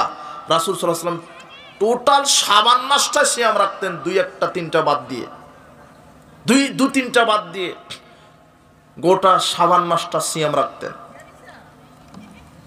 উম্মে সালামা রাদিয়াল্লাহু তাআলা আনহা তিনি বলছেন, মা রাআইতুন নবিয়্য সাল্লাল্লাহু আলাইহি ওয়াসাল্লাম ইয়াসুমু শাহরাইনি মুতাতাবিআইনি ইল্লা শাবান ওয়া রমাদান। আমি রাসূল সাল্লাল্লাহু আলাইহি ওয়াসাল্লামকে দেখিনি শাবান এবং রমাদান ব্যতীত টানা 2 মাস সিয়াম রেখেছেন, এরকম দেখিনি। তবে তিনি শাবান এবং রমাদান টানা 2 মাস সিয়াম রেখেছেন, শাবান মাসে 2-1টা বাদ দিতেন। ওসামা ইবনে যায়েদ রাদিয়াল্লাহু আনহু তিনি বলছেন, কুলতু ইয়া রাসূলুল্লাহ, আমি রাসূল সাল্লাল্লাহু আলাইহি ওয়াসাল্লামকে বললাম, লাম আরাকা তাসুমু শাহরাম মিন আশ-শুহরি মা তাসুমু মিন শাবান। ওসামা ইবনে যায়েদ রাদিয়াল্লাহু তাআলা আনহু তিনি বলছেন, আল্লাহর নবী, শাবান মাসে আপনি যত সিয়াম রাখেন, অন্য কোন মাসে আপনাকে তো এত সিয়াম রাখতে আমি দেখি না, শাবান মাসে এত সিয়াম রাখেন কেন? তখন রাসূল সাল্লাল্লাহু আলাইহি ওয়াসাল্লাম জবাব দিচ্ছেন, শোনো, হুয়া শাহরুন যালিকা শাহরুন, এটা ওই মাস ইয়াগফুলুন নাসু আনহু বাইনা রজব ওয়া রমাদান। এই মাসে মানুষ গাফেল থাকে বেশি, এই মাসে মানুষ, শাবান মাসে মানুষ গাফেল থাকে বেশি, যেটা রজব এবং রমাদানের মাঝের মাস, রজব এবং রমাদানের মাঝের মাস শাবান মাস। তাই এই মাসে মানুষ গাফেল থাকে, বলে যে রমাদান আসলেই কোরআন পড়ব, রমাদান আসলেই দান করব, রমাদান আসলেই সালাত আদায় করব, রমাদান আসলেই সিয়াম রাখব, এইভাবে কথা বলে, আর শাবান মাসে কিছুই করে না, শাবান মাসে গাফেল থাকে। শোনো, হুয়া শাহরুন, শাবান মাস এমন একটা মাস, শোনো, তুমি শোনো, আমি তোমাকে বলছি, শাবান মাস এমন একটা মাস, তুরফাউল আমাল ফি ইলা রাব্বিল আলামিন। একজন মানুষের পুরো 1 বছরের সব আমল শাবান মাসে আল্লাহর কাছে বাৎসরিক রিপোর্ট ফেরেশতারা পেশ করে থাকেন। একজন মানুষের 1 বছরের আমল কোন মাসে আল্লাহর কাছে পেশ করা হয়? পুরো 1 বছরের যত আমল করেছেন কোন মাসে? এই শাবান মাসে। প্রত্যেকটা মানুষের আমল শাবান মাসে আল্লাহর সামনে পেশ করা হয়। রাসূল সাল্লাল্লাহু আলাইহি ওয়াসাল্লাম বলছেন, ফাহিব্বু আইয়ুরফা আমালু আনা সাইম। আর আমি এটা চাই, আমি শাবান মাসে এই জন্য বেশি বেশি সিয়াম রাখি, এই জন্য যে আমি চাই যে আমার আমল নামাটা আল্লাহর সামনে পেশ করা হোক ওই অবস্থায়, যে অবস্থায় আমি সিয়াম পালন করি। দেখেন, তাহলে শাবান মাসে একটা আমল পাওয়া গেল, বেশি বেশি কি রাখবেন? সিয়াম। অনেকে এই শবে বরাতের নিয়তে সিয়াম রাখে, তাই না? শবে বরাতের নিয়তে যদি সিয়াম রাখেন, শুধু সিয়াম রাখাই হবে, এক নেকিও পাবেন না, বরং উল্টা পাপ হবে। শবে বরাত কথাটাই ভিত্তিহীন। শবে বরাতের নিয়তে সিয়াম রাখবেন কেন? 15 তারিখ দিনে, 14 তারিখ দিবাগত রাত্রে সাহারি খায়, শাবানের 15 তারিখ সিয়াম রাখে। শবে বরাতের নিয়তে সিয়াম রাখা বিদআত। সারা পৃথিবীর মানুষও যদি এই দিনে সিয়াম রাখে শবে বরাতের নিয়তে, তাহলে এটা বেদাত। তারা প্রত্যেকেই পাপ করছে। প্রত্যেক আরবি মাসের 3টে সিয়াম আছে, 13, 14, 15, যেটা আইয়ামে বীজের সিয়াম বলা হয়। প্রত্যেক আরবি মাসের 13, 14, 15 এই নিয়তে আপনি রাখতে পারেন। শাবান মাস আপনি রাখেন 13, 14, 15, এটা কি নিয়তে রাখবেন? যে আল্লাহ, আমি প্রত্যেক মাসে আইয়ামে বীজের সিয়াম রাখি, সেই নিয়তে রাখছি 13, 14, 15, তাহলে আপনার পাপ ক্ষমা হবে। কিন্তু 15 তারিখে যদি সিয়াম রাখেন কিসের নিয়তে? শবে বরাতের নিয়তে, তাহলে আপনার নেকি হবে না। সাবধান, আপনি 13, 14, 15 সিয়াম রাখেন প্রত্যেকটা মাসের, শাবান মাসে রাখেন, আর শাবান মাসে বেশি বেশি নফল সিয়াম রাখবেন। রাসূল সাল্লাল্লাহু আলাইহি ওয়াসাল্লাম বলছেন, আমি এই জন্য বেশি বেশি সিয়াম রাখি শাবান মাসে, যাতে সিয়াম অবস্থায় আমার আমল নামাটা আল্লাহর কাছে পেশ করা হয়, আমার আমল নামাটা। তাহলে শাবান মাসে একটাই আমল, আপনি আল্লাহকে খুশি করার জন্য বেশি বেশি কি রাখবেন? সিয়াম। আল্লাহ সুবহানাহু ওয়া তাআলা আমাদেরকে শাবান মাসে বেশি বেশি সিয়াম পালন করার তৌফিক দান করুন। বেদাতি আমলগুলি থেকে আমাদেরকে বাঁচিয়ে রাখুন। বেদাত যদি করেন তাহলে ওই আমলটা কবুল হবে না। আলী রাদিয়াল্লাহু আনহু বলছেন, রাসূল সাল্লাল্লাহু আলাইহি ওয়াসাল্লাম বলেছেন, ফামান আহদাসা ফিহা হাদাসান আও মুহদিসান, যে ব্যক্তি বিদআত করলো এবং বেদাতিকে আশ্রয় দিল, ফাআলাইহি লানাতুল্লাহ ওয়াল মালাইকাতি ওয়ান নাসি আজমাইন, তার উপরে আল্লাহর লানত, ফেরেশতাদের লানত, মানব গোষ্ঠীর লানত, বেদাতির উপরে সবার লানত। লা ইউকবালু মিনহু সারফুল আদল, বেদাতির ফরজ নফল কোন ইবাদত কবুল হবে না। জি, প্রত্যেক শুক্রবার যে কত লোক রোজা থাকে, হ্যাঁ, প্রত্যেক বৃহস্পতি এবং সোম সিয়াম রাখবেন, এটা সপ্তাহের সিয়াম। এটাও হাদিস আসছে, আয়েশা রাদিয়াল্লাহু তাআলা বলছেন, কানা রাসূলুল্লাহ সাল্লাল্লাহু আলাইহি ওয়াসাল্লাম ইয়াসুমুল ইসনাইন ওয়াল খামিস, রাসূল সাল্লাল্লাহু আলাইহি ওয়াসাল্লাম প্রত্যেক সোমবার এবং বৃহস্পতিবার সিয়াম রাখতেন। আর বলতেন, শোনো, তুরাজুল আমাল ইয়াউমাল ইসনাইন ওয়াল খামিস, এক সপ্তাহের আমলের রিপোর্ট পেশ করে ফেরেশতারা সপ্তাহে 2 দিন। কয় দিন? 2 দিন, এই সোমবার আর বৃহস্পতিবার। এই জন্য আমি এটা পছন্দ করি, আমি সোমবার এবং বৃহস্পতিবার সিয়াম রাখি, যাতে সিয়াম থাকা অবস্থায় ফেরেশতারা আমার আমল নামাটা আল্লাহর সামনে পেশ করেন। সুবহানাল্লাহ। এটা সাপ্তাহিক সিয়াম। আর অনেকে ফজিলত মনে করে যদি কেউ জুমার দিনে শুক্রবারে সিয়াম রাখে, শুধু শুক্রবারে সিয়াম রাখা নিষেধ আছে। হয় শুক্রবার যদি রাখেন তাহলে শনিবার রাখতে হবে, না হলে বৃহস্পতিবার রেখে শুক্রবার রাখতে হবে। যারা শুধু ফজিলতের আশাতে শুক্রবার করে সিয়াম রাখেন, এদের এক নেকিও হবে না। কারণ রাসূল সাল্লাল্লাহু আলাইহি ওয়াসাল্লাম বলছেন, যারা নির্দিষ্ট করে যদি জুমার দিনে সিয়াম রাখে, এটা নিষেধ, এদের কোনো নেকি হবে না। সপ্তাহে সিয়াম রাখলে বৃহস্পতি এবং সোম 2 দিন সিয়াম রাখবেন। এবং আরেকটা কথা বলি, আরেকটা হাদিস স্মরণ হলো, তুফতাহু আবওয়াবুল জান্নাহ ইয়াউমাল ইসনাইন ওয়াল খামিস, রাসূল সাল্লাল্লাহু বলছেন, প্রত্যেক সোমবার এবং বৃহস্পতিবার আল্লাহ সুবহানাহু ওয়া তাআলা জান্নাতের সব দরজা খুলে দেন। সোমবার এবং বৃহস্পতিবার সব দরজা খোলা হয় এবং প্রত্যেক মানুষকে ক্ষমা করেন সোমবার বৃহস্পতিবারে, শুধু যারা আল্লাহর সাথে শিরক করে আর যেই দুজন মুসলিম একে অপরের শত্রুতা এবং বিদ্বেষ পোষণ করে রেখেছে, এদেরকে ক্ষমা করেন না। তাহলে এদেরকে আল্লাহ কত ঘৃণা করেন। প্রত্যেক সোমবার এবং বৃহস্পতিবার আল্লাহ জান্নাতের দরজা খুলে দেন, সবাইকে ক্ষমা করেন। 2 শ্রেণীর মানুষকে আল্লাহ কি করেন না?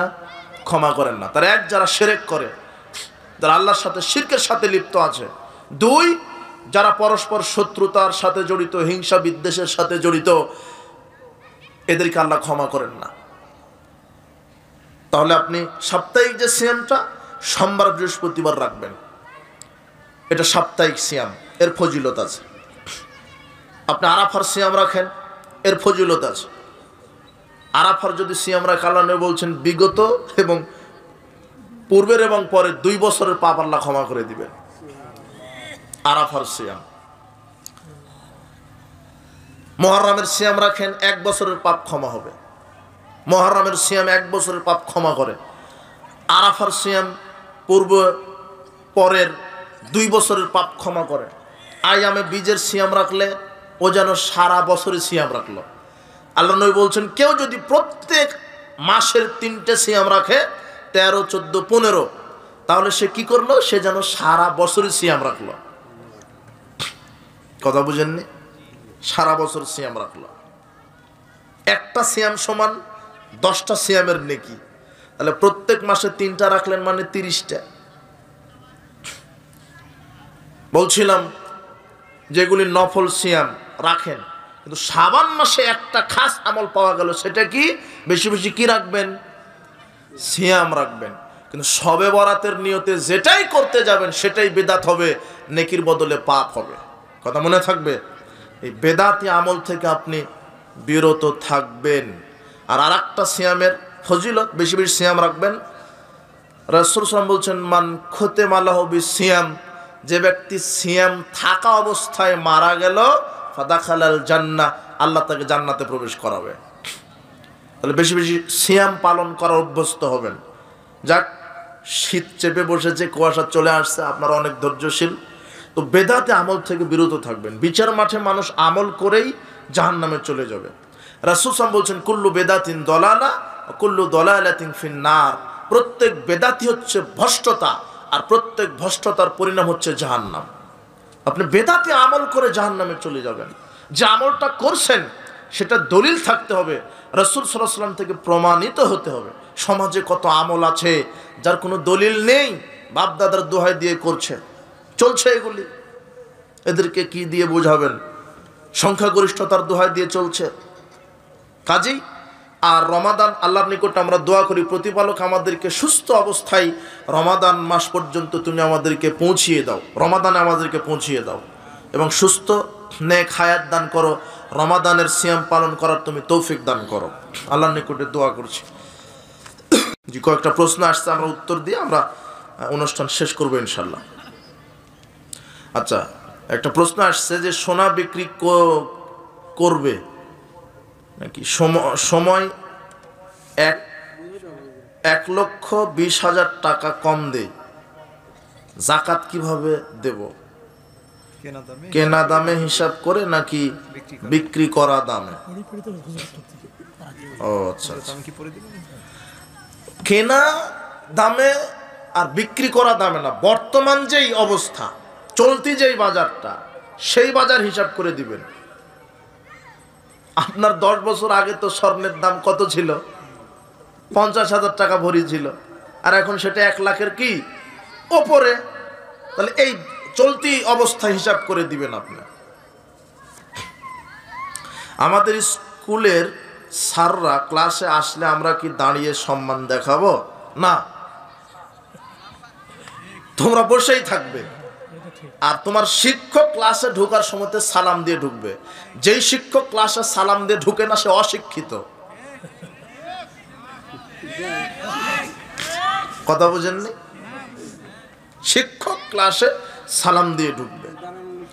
জাতীয় সঙ্গীত স্কুলে পাঠ করা যাবে কি? স্কুলে কেন, মন্দিরেও পাঠ করা যাবে না। জাতীয় সঙ্গীত পাঠ করলে ওটা শিরক আছে ওর ভিতরে। ওনে বলে না কি, ওমা তোমার আকাশ তোমার বাতাস বলে।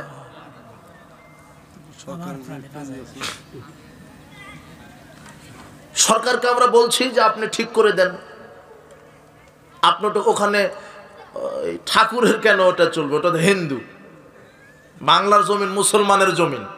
এখানে চলতে গেলে মুসলমানের সঙ্গীত চলবে। এখানে চলবে কাজী নজরুলের সঙ্গীত। থাকবো না কো বদ্ধ ঘরে, দেখবো এবার জগৎটাকে, এটা চলবে জাতীয় সঙ্গীত।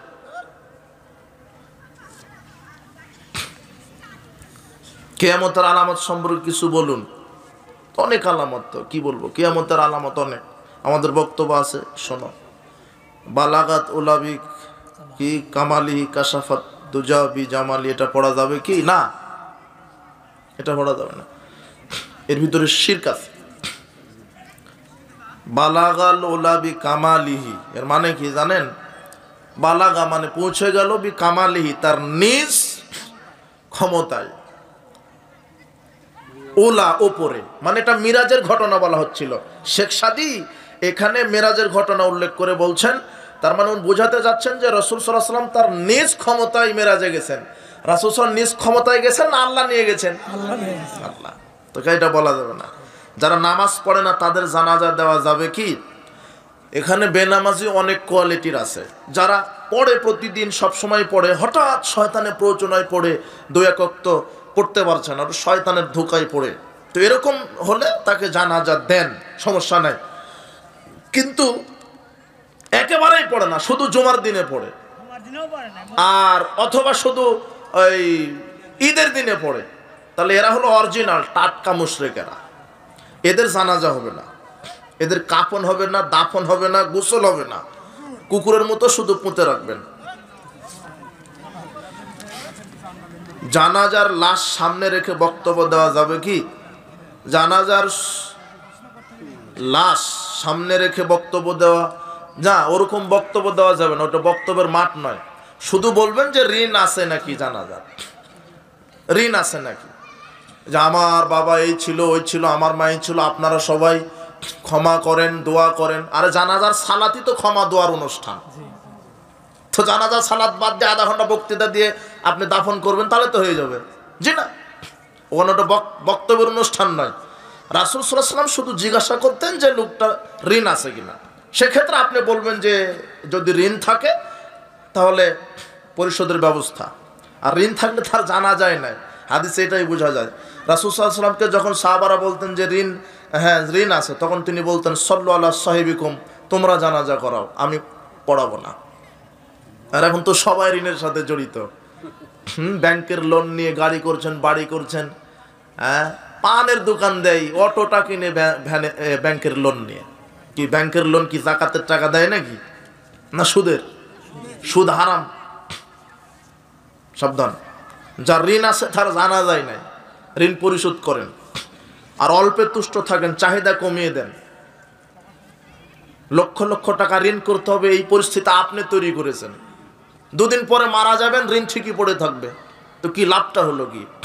সবচেয়ে ধনী মানুষ যার যতটুক আছে ততটুক নিয়ে যে সন্তুষ্ট, সে হলো ধনী মানুষ সবচেয়ে। আর সবচেয়ে ভিক্ষুক সে যার আরো লাগবে হলো সবচাইতে ভিক্ষুক। সাবধান। মৃত্যুর পরে 3 দিন 40 পালন করা যাবে কি না, এগুলি শরীয়তে নাই।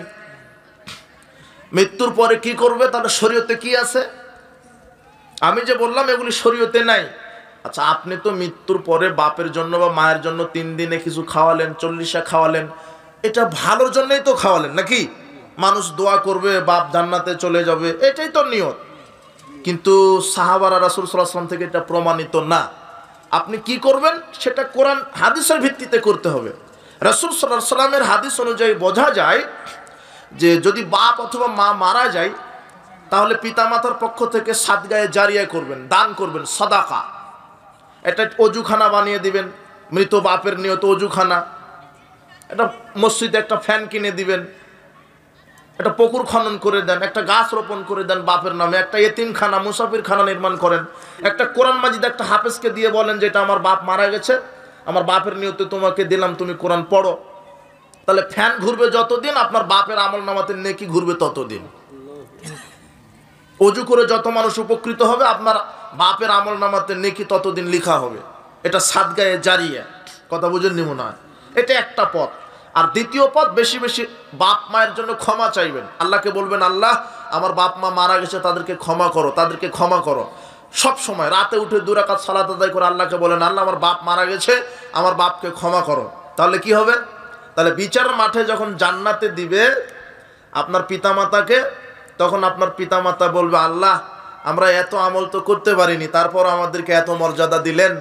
তখন আল্লাহ বলবেন, ওই যে সব ছেলে মেয়ে তুমি দুনিয়াতে রেখে মারা গেছিলে, তারা তোমার জন্য বেশি বেশি ক্ষমা চেয়েছে, তাদের ক্ষমার বদৌলতে আমি তোমাদেরকে জান্নাতে মর্যাদা বাড়িয়ে দিয়েছি। তাহলে ক্ষমা, এগুলি শরীয়তের সমাধান নেন, হাদিসের সমাধান নেন, রাসূল সাল্লাল্লাহু আলাইহি ওয়াসাল্লাম থেকে আপনি আমল নেন। সাদগায়ে জারিয়া। 2, ইস্তেগফার, বা তাদের জন্য বেশি বেশি দোয়া, ক্ষমা চাইবেন। 3 নাম্বার, সামর্থ্য থাকলে আপনার পিতার জন্য হজ করে আসবেন, মায়ের জন্য হজ করে আসবেন। পিতা মাতা মারা গেছে সমস্যা নাই, কিন্তু মৃত পিতার নিয়তে আপনি কি করে আসবেন? হজ করে আসবেন। তাহলে হজ আপনার পিতার জন্য আল্লাহ কবুল করে নেবেন। একসাথে সবাই মিলে মোনাজাত করা যাবে কি? এটা মানহাজ বুঝতে হবে আপনাকে। মোনাজাত করা নিষেধ বা মোনাজাত করা বিদআত এরকম না। আপনি আল্লাহর কাছে মোনাজাত ব্যক্তিগত ব্যাপার। আপনি দিনে রাতে কোথায় কি পাপ করেছেন, রাত 2টায় 12টায় 1টায় উঠে 2 রাকাত সালাত আদায় করে 2 হাত একেবারে আকাশের দিকে এইভাবে উঠিয়ে ফেলবেন, আল্লাহ আমি পাপ করেছি, পাপ ক্ষমা করে দাও, আমি পাপ স্বীকার করছি, পাপ ক্ষমা করে দাও, আমি অসুস্থ, আমাকে সুস্থতা দান করো, আল্লাহ আমার ছেলের সুন্দর একটা রুজি, হালাল পবিত্র রুজির ব্যবস্থা করে দাও।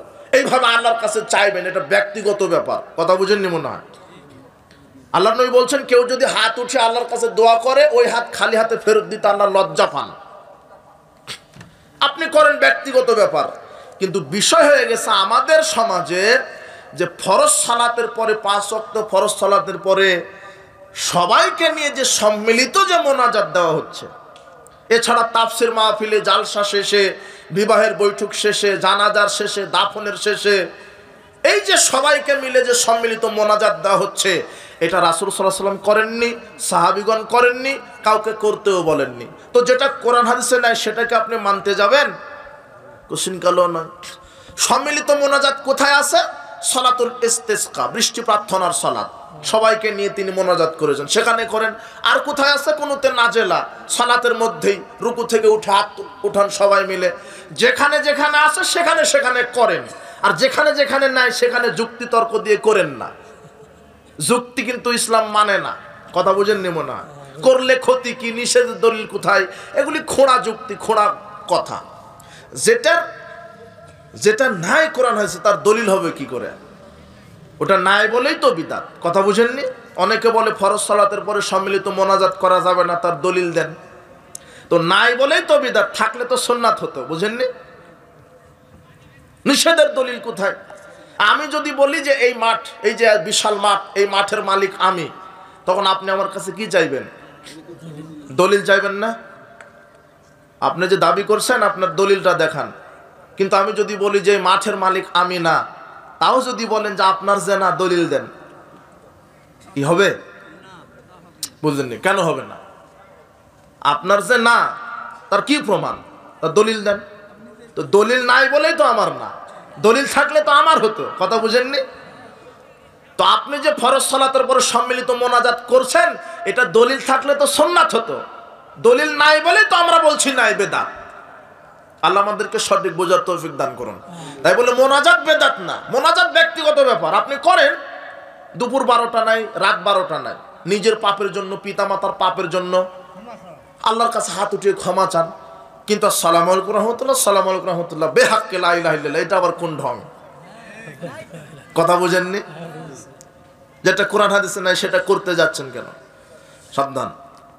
নামাজে নাভির নিচে হাত বাঁধবো নাকি ওপরে? ওপরে, বুকের ওপরে। নাভির নিচে হাত বাঁধা সবগুলি হাদিস অত্যন্ত জয়ীফ, দুর্বল। যারা নামাজ পড়ে না তারা কেমন? যারা নামাজ পড়ে না তাদেরকে হাদিসে বলা হয়েছে কাফের, মুশরিক। তারা মুশরিক, কাফের। যারা নামাজ পড়ে না এদেরকে বেনামাজি বলা যাবে না। ওঠে বেনামাজি বলছেন কেন? যারা নামাজ পড়ে না ওদেরকে বলবেন মুশরিক। ঈমান ভঙ্গের কারণগুলো বলেন। আচ্ছা, ঈমান ভঙ্গের 1 নম্বর কারণ আল্লাহর সাথে শিরক করা। বড় শিরক করলে ঈমান ভেঙে যায়। এরপরে রাসূল সাল্লাল্লাহু আলাইহি ওয়াসাল্লামের আনিত আদর্শকে বাদ দিয়ে মানুষের আদর্শকে উত্তম মনে করা। এরপরে কোরআনের কোনো আয়াতকে সন্দেহ করা। রাসূল সাল্লাল্লাহু আলাইহি ওয়াসাল্লামের হাদিসের উপরে কটু মন্তব্য করা। কোরআন এবং হাদিসকে সন্দেহ করা। এরপরে ইসলামের কোনো বিধানকে ঘৃণা করা। এগুলো হচ্ছে এক একটা ঈমান ভঙ্গের কারণ। জাদুকে বিশ্বাস করা, জাদুর আশ্রয় নিয়ে কাজ করা, এগুলো হচ্ছে ঈমান ভঙ্গের কারণ। অমুসলিমকে মুসলিম মনে করা, কাফের মুশরিককে কাফের মুশরিক মনে না করা, এটাও একটা ঈমান ভঙ্গের কারণ। যারা ইসলাম থেকে মুখ ফিরিয়ে নেওয়া, ইসলাম থেকে মুখ ফিরিয়ে নেওয়া, যাদের আকীদা যে ইসলাম ব্যতীত অন্য কোনো দিন মানলেও জান্নাতে যাওয়া যাবে, এটাও একটা ঈমান ভঙ্গের কারণ। এগুলি অনেক এরকম মুহাদ্দিসগণ মূলত 10টা ঈমান ভঙ্গের কারণ উল্লেখ করেছেন, তার এগুলি একটা। এগুলির প্রত্যেক ব্যাখ্যা আছে। এগুলি যেমন কোরআন এবং হাদিসের কোনো আয়াত বা কোনো হাদিসকে যারা সন্দেহ করে তাহলে ঈমান ভেঙে যাবে। ইসলামের কোনো বিধানকে যদি কেউ কটাক্ষ করে, রাসূল সাল্লাল্লাহু আলাইহি ওয়াসাল্লামের সুন্নাহকে নিয়ে যদি কেউ কটাক্ষ করে, কটু মন্তব্য করে, তাহলে তার ঈমান ভেঙে যাবে। ইসলামের কোনো আদর্শকে নিয়ে যদি কেউ কটু মন্তব্য করে, ইসলামের আদর্শ কি ডান হাতে খাওয়া, তাই না? এবং কেউ যদি বলে ডান হাতে খাই, এটা তো সেকেলের পুরনো হয়ে গেছে, বাম হাতে খাওয়াটা একটা স্টাইল, ডান হাতে খাবো কেন? এই যে যারা ঘৃণা করছে এদের ঈমান নাই। যারা দাড়িকে নিয়ে কটাক্ষ করে এদের হচ্ছে বেঈমান হয়ে গেছে। যারা বোরখাকে নিয়ে কটাক্ষ করে এরা হচ্ছে ঈমান ভঙ্গের কারণ। ইসলামের কোনো আদর্শকে নিয়ে, ইসলামের কোনো বিধানকে নিয়ে যারা কটাক্ষ করবে, আর রাসূলের সুন্নাহকে নিয়ে যারা কটু মন্তব্য করবে, ওই যে দেখো না কিছু ইবলিশ আছে হাত বাঁধা নিয়ে, জোরে আমিন বলা নিয়ে, পায়ের সাথে পা মিলন নিয়ে কটাক্ষ করে, রাসূলের সুন্নাহকে নিয়ে ব্যঙ্গ করে, এদের ঈমান ভেঙে গেছে। আর ইসলামের রাসূল সাল্লাল্লাহু আলাইহি ওয়াসাল্লামের আদর্শকে বাদ দিয়ে মানুষের আদর্শকে উত্তম মনে করা। যেমন রাসূল সাল্লাল্লাহু আলাইহি ওয়াসাল্লামের আনিত আদর্শ হচ্ছে ইসলাম, কিন্তু আমি ইসলামকে বাদ দিয়ে সেকুলারিজমকে আদর্শ মনে করেছি। ডেমোক্রেসি, ক্যাপিটালিজম, কমিউনিজম, এগুলি পড়াশোনা করো, সোশ্যালিজম, এগুলোর মাধ্যমে যদি আমি আমার জীবন পরিচালনা করি, ইসলামকে কটাক্ষ করে, ইসলামকে অস্বীকার করে, তাহলে আমি কাফের, আমার ঈমান ভেঙে যাবে। বলছে না যে রাজনীতির সাথে ইসলামের কোনো সম্পর্ক নাই, তুমি এর পিছনে দৌড়াও। আবার তোমার সেদিক দুদিন আগে তোমার আর এক নেতা বলছে যে আমার কাছে বর্ণ ধর্ম দল সবার নিচে, মানবতা সবার উপরে। বেটা, ওকে আবার ক্লাস 1-এ পড়া লাগবে। আমাকে তো মানবতা শিখাবে ইসলাম। আমার কাছে আগে আমার ইসলাম সবার আগে, সবকিছু আমার নিচে। মানবতা শিখাবে তো ইসলাম, আগে ইসলাম তারপরে মানবতা। মানবতা কাকে থেকে শিখবে বেটা? মানবতা শিখতে হবে ইসলামের কাছে, আগে ইসলাম তারপরে মানবতা। পতিতালয়ের নারী কুকুরকে পানি পান করিয়ে জান্নাতে গেল, তুমি কুকুরের কাছ থেকে মানবতা শিখো। আশ্চর্য কথা। চেয়ারের লোভে ব্রেন বুদ্ধি সব পায়খানা হয়ে গেছে এদের, যে কোনো বললে চেয়ারে বসা লাগবে। আল্লাহ হেদায়েত দান করুন, সঠিকটা বুঝার তৌফিক দান করুন। যৌতুক নিয়ে বিবাহ করা যাবে কি? হারাম। যারা নিয়েছেন সকালে ফেরত দিবেন ফজরের সালাতের আগেই, তারপরে ফজরের সালাতে দাঁড়াবেন। মসজিদের সভাপতি নামাজ পড়ে না, তাদেরকে কি সভাপতি রাখা যাবে? এদেরকে টয়লেটের দায়িত্ব দিবেন। যারা সালাত আদায় করে না, এরা মসজিদের যে টয়লেটগুলি আছে এদের দায়িত্বে থাকবে।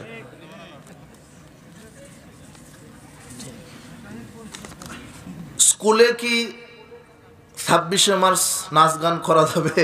কি এগুলো বলো, তুমি তো এগুলো সব জানোই, বলো কেন? 26শে মার্চ কেন, 21শে ফেব্রুয়ারি, 16ই ডিসেম্বর সব পালন করা শিরক।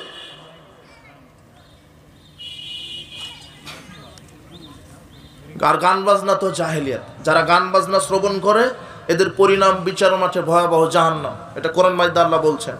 আর এদের স্বভাব হলো কুকুর এবং শূকরের মতো, যারা গান বাজনা শ্রবণ করে। হারাম, গান বাজনা শ্রবণ করা যাবে না। আমাদের স্কুলের মেয়েরা ফুটবল খেলে, হাফ প্যান্ট পরে খেলা যাবে কি? হলো বেহাই কাজ, নির্লজ্জ কাজ। যে মহিলারা হাফ প্যান্ট পরে ফুটবল খেলে, হাফ প্যান্ট হোক আর ফুল প্যান্ট হোক, বেহায়া নির্লজ্জ। জাতির সামনে ওপেন ভাবে খেলবে কেন? মহিলারা যেটাই খেলুক তার স্বামীর সাথে খেলবে। আয়েশা রাদিয়াল্লাহু তাআলা আনহা বলছেন চলেন একটু দৌড় প্রতিযোগিতা, আর রাসূল সাল্লাল্লাহু আলাইহি ওয়াসাল্লাম বলছেন একটু দৌড় প্রতিযোগিতা করি, তার স্ত্রী আয়েশা। তো দৌড় প্রতিযোগিতা করতে গিয়ে আয়েশা রাদিয়াল্লাহু তাআলা আনহা রাসূল সাল্লাল্লাহু আলাইহি ওয়াসাল্লামকে পিছনে ফেলায় দিলেন। আয়েশা রাদিয়াল্লাহু তাআলা আনহা বিজয়ী হলেন।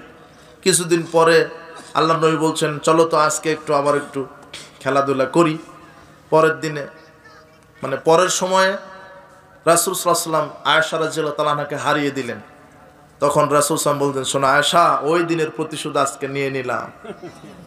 দেখো কত একটা মহব্বত না? স্ত্রীকে ভালোবাসবেন, স্ত্রীকে সময় দিবেন, মূল্যায়ন করবেন, স্ত্রীর কাজে সহযোগিতা করবেন। আয়েশা রাদিয়াল্লাহু তাআলা আনহা বলছেন যে রাসূল সাল্লাল্লাহু আলাইহি ওয়াসাল্লাম সাধারণ মানুষের মতোই আমাদের বাড়িতে আমাদের সহযোগিতা করতেন। ওই কাপড়ে তালি, জুতায় তালি দেওয়া, কাপড় সেলাই করা, বকরির দুধ দহন করা, ঘর ঝাড়ু দেওয়া, ঘর পরিষ্কার করা, রান্না বান্না সব কাজে সহযোগিতা করতেন তিনি। এরপর সালাতের সময় হলে মসজিদে গিয়ে সালাত আদায় করতেন। আপনি স্ত্রীকে একটু সময় দেন, একটু মহব্বত বাড়বে। একটু রান্নাঘরে গেলেন, স্ত্রীর মুখের ঘামটা মুছে দিলেন, দেওয়ার পরে বলবেন তুমি দিন যত যাচ্ছে খুব সুন্দর তুমি হয়ে যাচ্ছ। একটু রান্না বান্না কাজে সহযোগিতা করেন, দেখবেন যে ভালোবাসা মহব্বত বেড়ে যাবে। আর কিসের রান্নাঘরে যাওয়া, খাবার বসে যদি লবণে কম হয় তাহলে তো গোষ্ঠী সহ গালি দিয়ে দিলেন। হ্যাঁ, তোর মাকে তোকে কি শিখিয়েছে তোর মা? অথচ আপনাকে রান্না করতে দিলে আপনার লবণ দিতেই স্মরণ থাকবে না। যে স্ত্রী আপনাকে এত কষ্ট করে রান্না করে দিচ্ছে, একটা দিন তো লবণ কম বেশি হতেই পারে নাকি? আপনি গালি দিবেন কেন? স্ত্রীকে মূল্যায়ন করবেন, স্ত্রীর পাশে থাকবেন। স্ত্রী আদরের বস্তু, স্ত্রী ভালোবাসা পাওয়ার বস্তু। পৃথিবীর সব সুখ শান্তি হলো স্ত্রীর কাছে। আর একজন স্ত্রীর সব সুখ শান্তির নীড় হচ্ছে তার একজন স্বামী। স্বামীর হক স্ত্রীর ওপরে যেমন আছে, স্ত্রীর হক স্বামীর ওপরে তেমন আছে। এই জন্য পরিবারটাকে সুন্দর করে সাজাবেন, স্ত্রীকে মূল্যায়ন করবেন। একটি ছাগলের পা ভেঙে গিয়েছিল, পরবর্তীতে তা ঠিক হয়ে যায়, কিন্তু ভাঙা স্থানে একটু উঁচু আছে, স্বাভাবিকভাবে বোঝা যায় না। এইটা দিয়ে কুরবানি হবে কি না? কুরবানি হবে, সমস্যা নাই, কুরবানি হবে না যদি না খোঁড়া, স্পষ্ট খোঁড়া যদি না হয়। কথা বুঝেননি? স্পষ্ট কানা, স্পষ্ট খোঁড়া, স্পষ্ট রোগা, এরকম হলে কুরবানি হবে না, নিষেধ আছে। কিন্তু ভেঙে গেছিল, ঠিক হয়ে গেছে, এখন স্বাভাবিক, সমস্যা নাই। খাসির ক্ষেত্রে হোক আর মহিলার ক্ষেত্রে হোক, ও খাসি, সমস্যা নাই। ওটা শুধু গোস্তের দুর্গন্ধ বা স্বাদটা ঠিক রাখার জন্য ওটা করে। হ্যাঁ, পাঁঠাকে খাসি বানানো, ওটাও জায়েজ আছে, সমস্যা নাই। ওটা খুদ না, ওটা খুদ না। কুরবানি পরে, আগে সালাত আদায় করেন নাকি এটা দেখেন। আল্লাহ বলছেন আগে সালাত তারপরে কুরবানি। কি ব্যবসার যাকাত দেওয়ার নিয়ম কি? আচ্ছা আচ্ছা, ব্যবসা বলতে যেগুলি পচনশীল কাঁচামালের যে ব্যবসায়িক আছে না, এদের তো যাকাত নাই। যেমন এই যে আলু, পটল, বেগুন যারা বিক্রি করে, এরাও তো ব্যবসায়িক, যে পচনশীল। তবে এরা যদি ব্যবসা করে করে বছর শেষে যাকাতের নেশাব পরিমাণ মালিক হয়, তাহলে কি দিবে? যাকাত দিবে। আর ব্যবসায়িক যেগুলো, আপনি মোটরসাইকেলের শোরুম আছে, বা জুতার শোরুম, ফ্রিজের ব্যবসা করছেন, বা ইলেকট্রিশিয়ান, ইলেকট্রিকের ব্যবসা, সার কীটনাশকের ব্যবসা, তো এগুলি আপনি একটা হিসাব করবেন বছর শেষে, যে আমার দোকানে কত টাকার মাল আছে, একটা জিনিস আছে, সম্পদ আছে, এটা অনুমান করে লিস্ট করে যদি যাকাতের নেশাব পরিমাণ হয়, তাহলে সেটা শতকরা 2.5 টাকা হারে যাকাত দিয়ে দিবেন। যাকাতের নেশাব কি? 7.5 ভরি স্বর্ণ, 52.5 তোলা রৌপ্য, এই হিসাবে। সহি আকিকাতে কুরবানি ভাগের নিয়মটা কি? 2 ভাগ সমাজে রাখে, 1 ভাগ মালিককে দেয়, এটা কি নিয়মে আছে? ও আকিকার বিষয়টা কি? কুরবানি আবার বলছে আকিকা এক জিনিস, কুরবানি আর এক জিনিস। আকিকা সেটা হলো যে সন্তান জন্মের 7ম দিনের দিনে দিতে হয়, ওটা আকিকা। আর আকিকার গোস্তের কোনো ভাগ নেই। আকিকার গোস্তের হক হলো তার পরিবার। আর এখন উল্টাই ফতোয়া, যে আকিকার গোস্ত পিতামাতা খেতে পারবে না। কি ফতোয়া, শয়তানি ফতোয়া। অথচ পিতামাতাই খাবে, কেউ খাবে না, এরকম হতে হবে। কেউ খাবে না মানে এরকম, আবার ওটা নয়, মানে হক সবচেয়ে বেশি আকিকার কারা? তার পরিবার, তার পিতামাতাই বেশি হকদার। এরপরে সমাজের লোককে দিতে পারে, দোয়া করতে পারে, কিন্তু কোরবানির গোস্ত শুধু নিজে খেলে তো কোরবানি হবে না। আল্লাহ বলছেন তুমি খাও, ফকির মিসকিনকে দাও, যারা চায় তাদেরকেও দাও, যারা চায় না তাদেরকেও দাও। 3 ভাগ করা ভালো। 1 ভাগ নিজের জন্য রেখে দিলেন, 1 ভাগ যারা কুরবানি দিতে পারেনি তাদেরকে দিলেন, আর 1 ভাগ দূর যারা অনাথ, এতিম, ফকির মিসকিন, এদেরকে দিবেন। কথা বুঝেননি? এই 3 ভাগে ভাগ করলে বন্টনের সুবিধা হয়। ভাগ করেন না, দিতেই থাকেন, দিতে দিতে সব দিয়ে দেন, সমস্যা কি? অথবা কিছু রাখেন, ফকির মিসকিনকে দিয়ে দেন, যারা কুরবানি দিতে পারেনি তাদেরকে দেন। তবে 3 ভাগ করলে বন্টনের সুবিধা হবে। 1 ভাগ নিজের জন্য রেখে দিলেন, 1 ভাগ যারা প্রতিবেশী, যারা কুরবানি দিতে পারেনি তাদেরকে দিলেন, আর 1 ভাগ দূরের থেকে যারা এসেছে, সায়েল, ভিক্ষুক, দরিদ্র, ফকির মিসকিন, এদেরকে দিবেন। ঠিক আছে না? কিছু মুসলিম মাগরিব এবং আসর সালাত করে আর বাকি 3 ওয়াক্ত পড়ে না, তারা কি মুসলিম? না, এরা মুসলিম না। চেয়ারে বসে সালাত হবে কি? একান্তই চেয়ার ছাড়া আপনার হচ্ছেই না, চেয়ার ছাড়া আপনার হচ্ছেই না। দাঁড়িয়ে, না পারলে মাটিতে বসে, না পারলে শুয়ে, চেয়ার টেবিলে সালাত আদায় করেছেন, এটা সালাফগণ থেকে প্রমাণিত না। সাহাবীগণ চেয়ার টেবিলে বসেছেন বা তাবিগণ এরকম প্রমাণিত নাই। ঠিক আছে? কিন্তু চেয়ার ছাড়া হচ্ছেই না আপনার, সেই ক্ষেত্রে হবে। চেয়ার ছাড়া যে হচ্ছে না এটা কে জানে? আল্লাহ। আপনি মাঠে ঠিকই কাজ করছেন, হ্যাঁ, বাজারে ঠিকই যান, আপনার সবকিছু করেন। জি, রাত হয়ে গেছে। আর 2টা প্রশ্ন।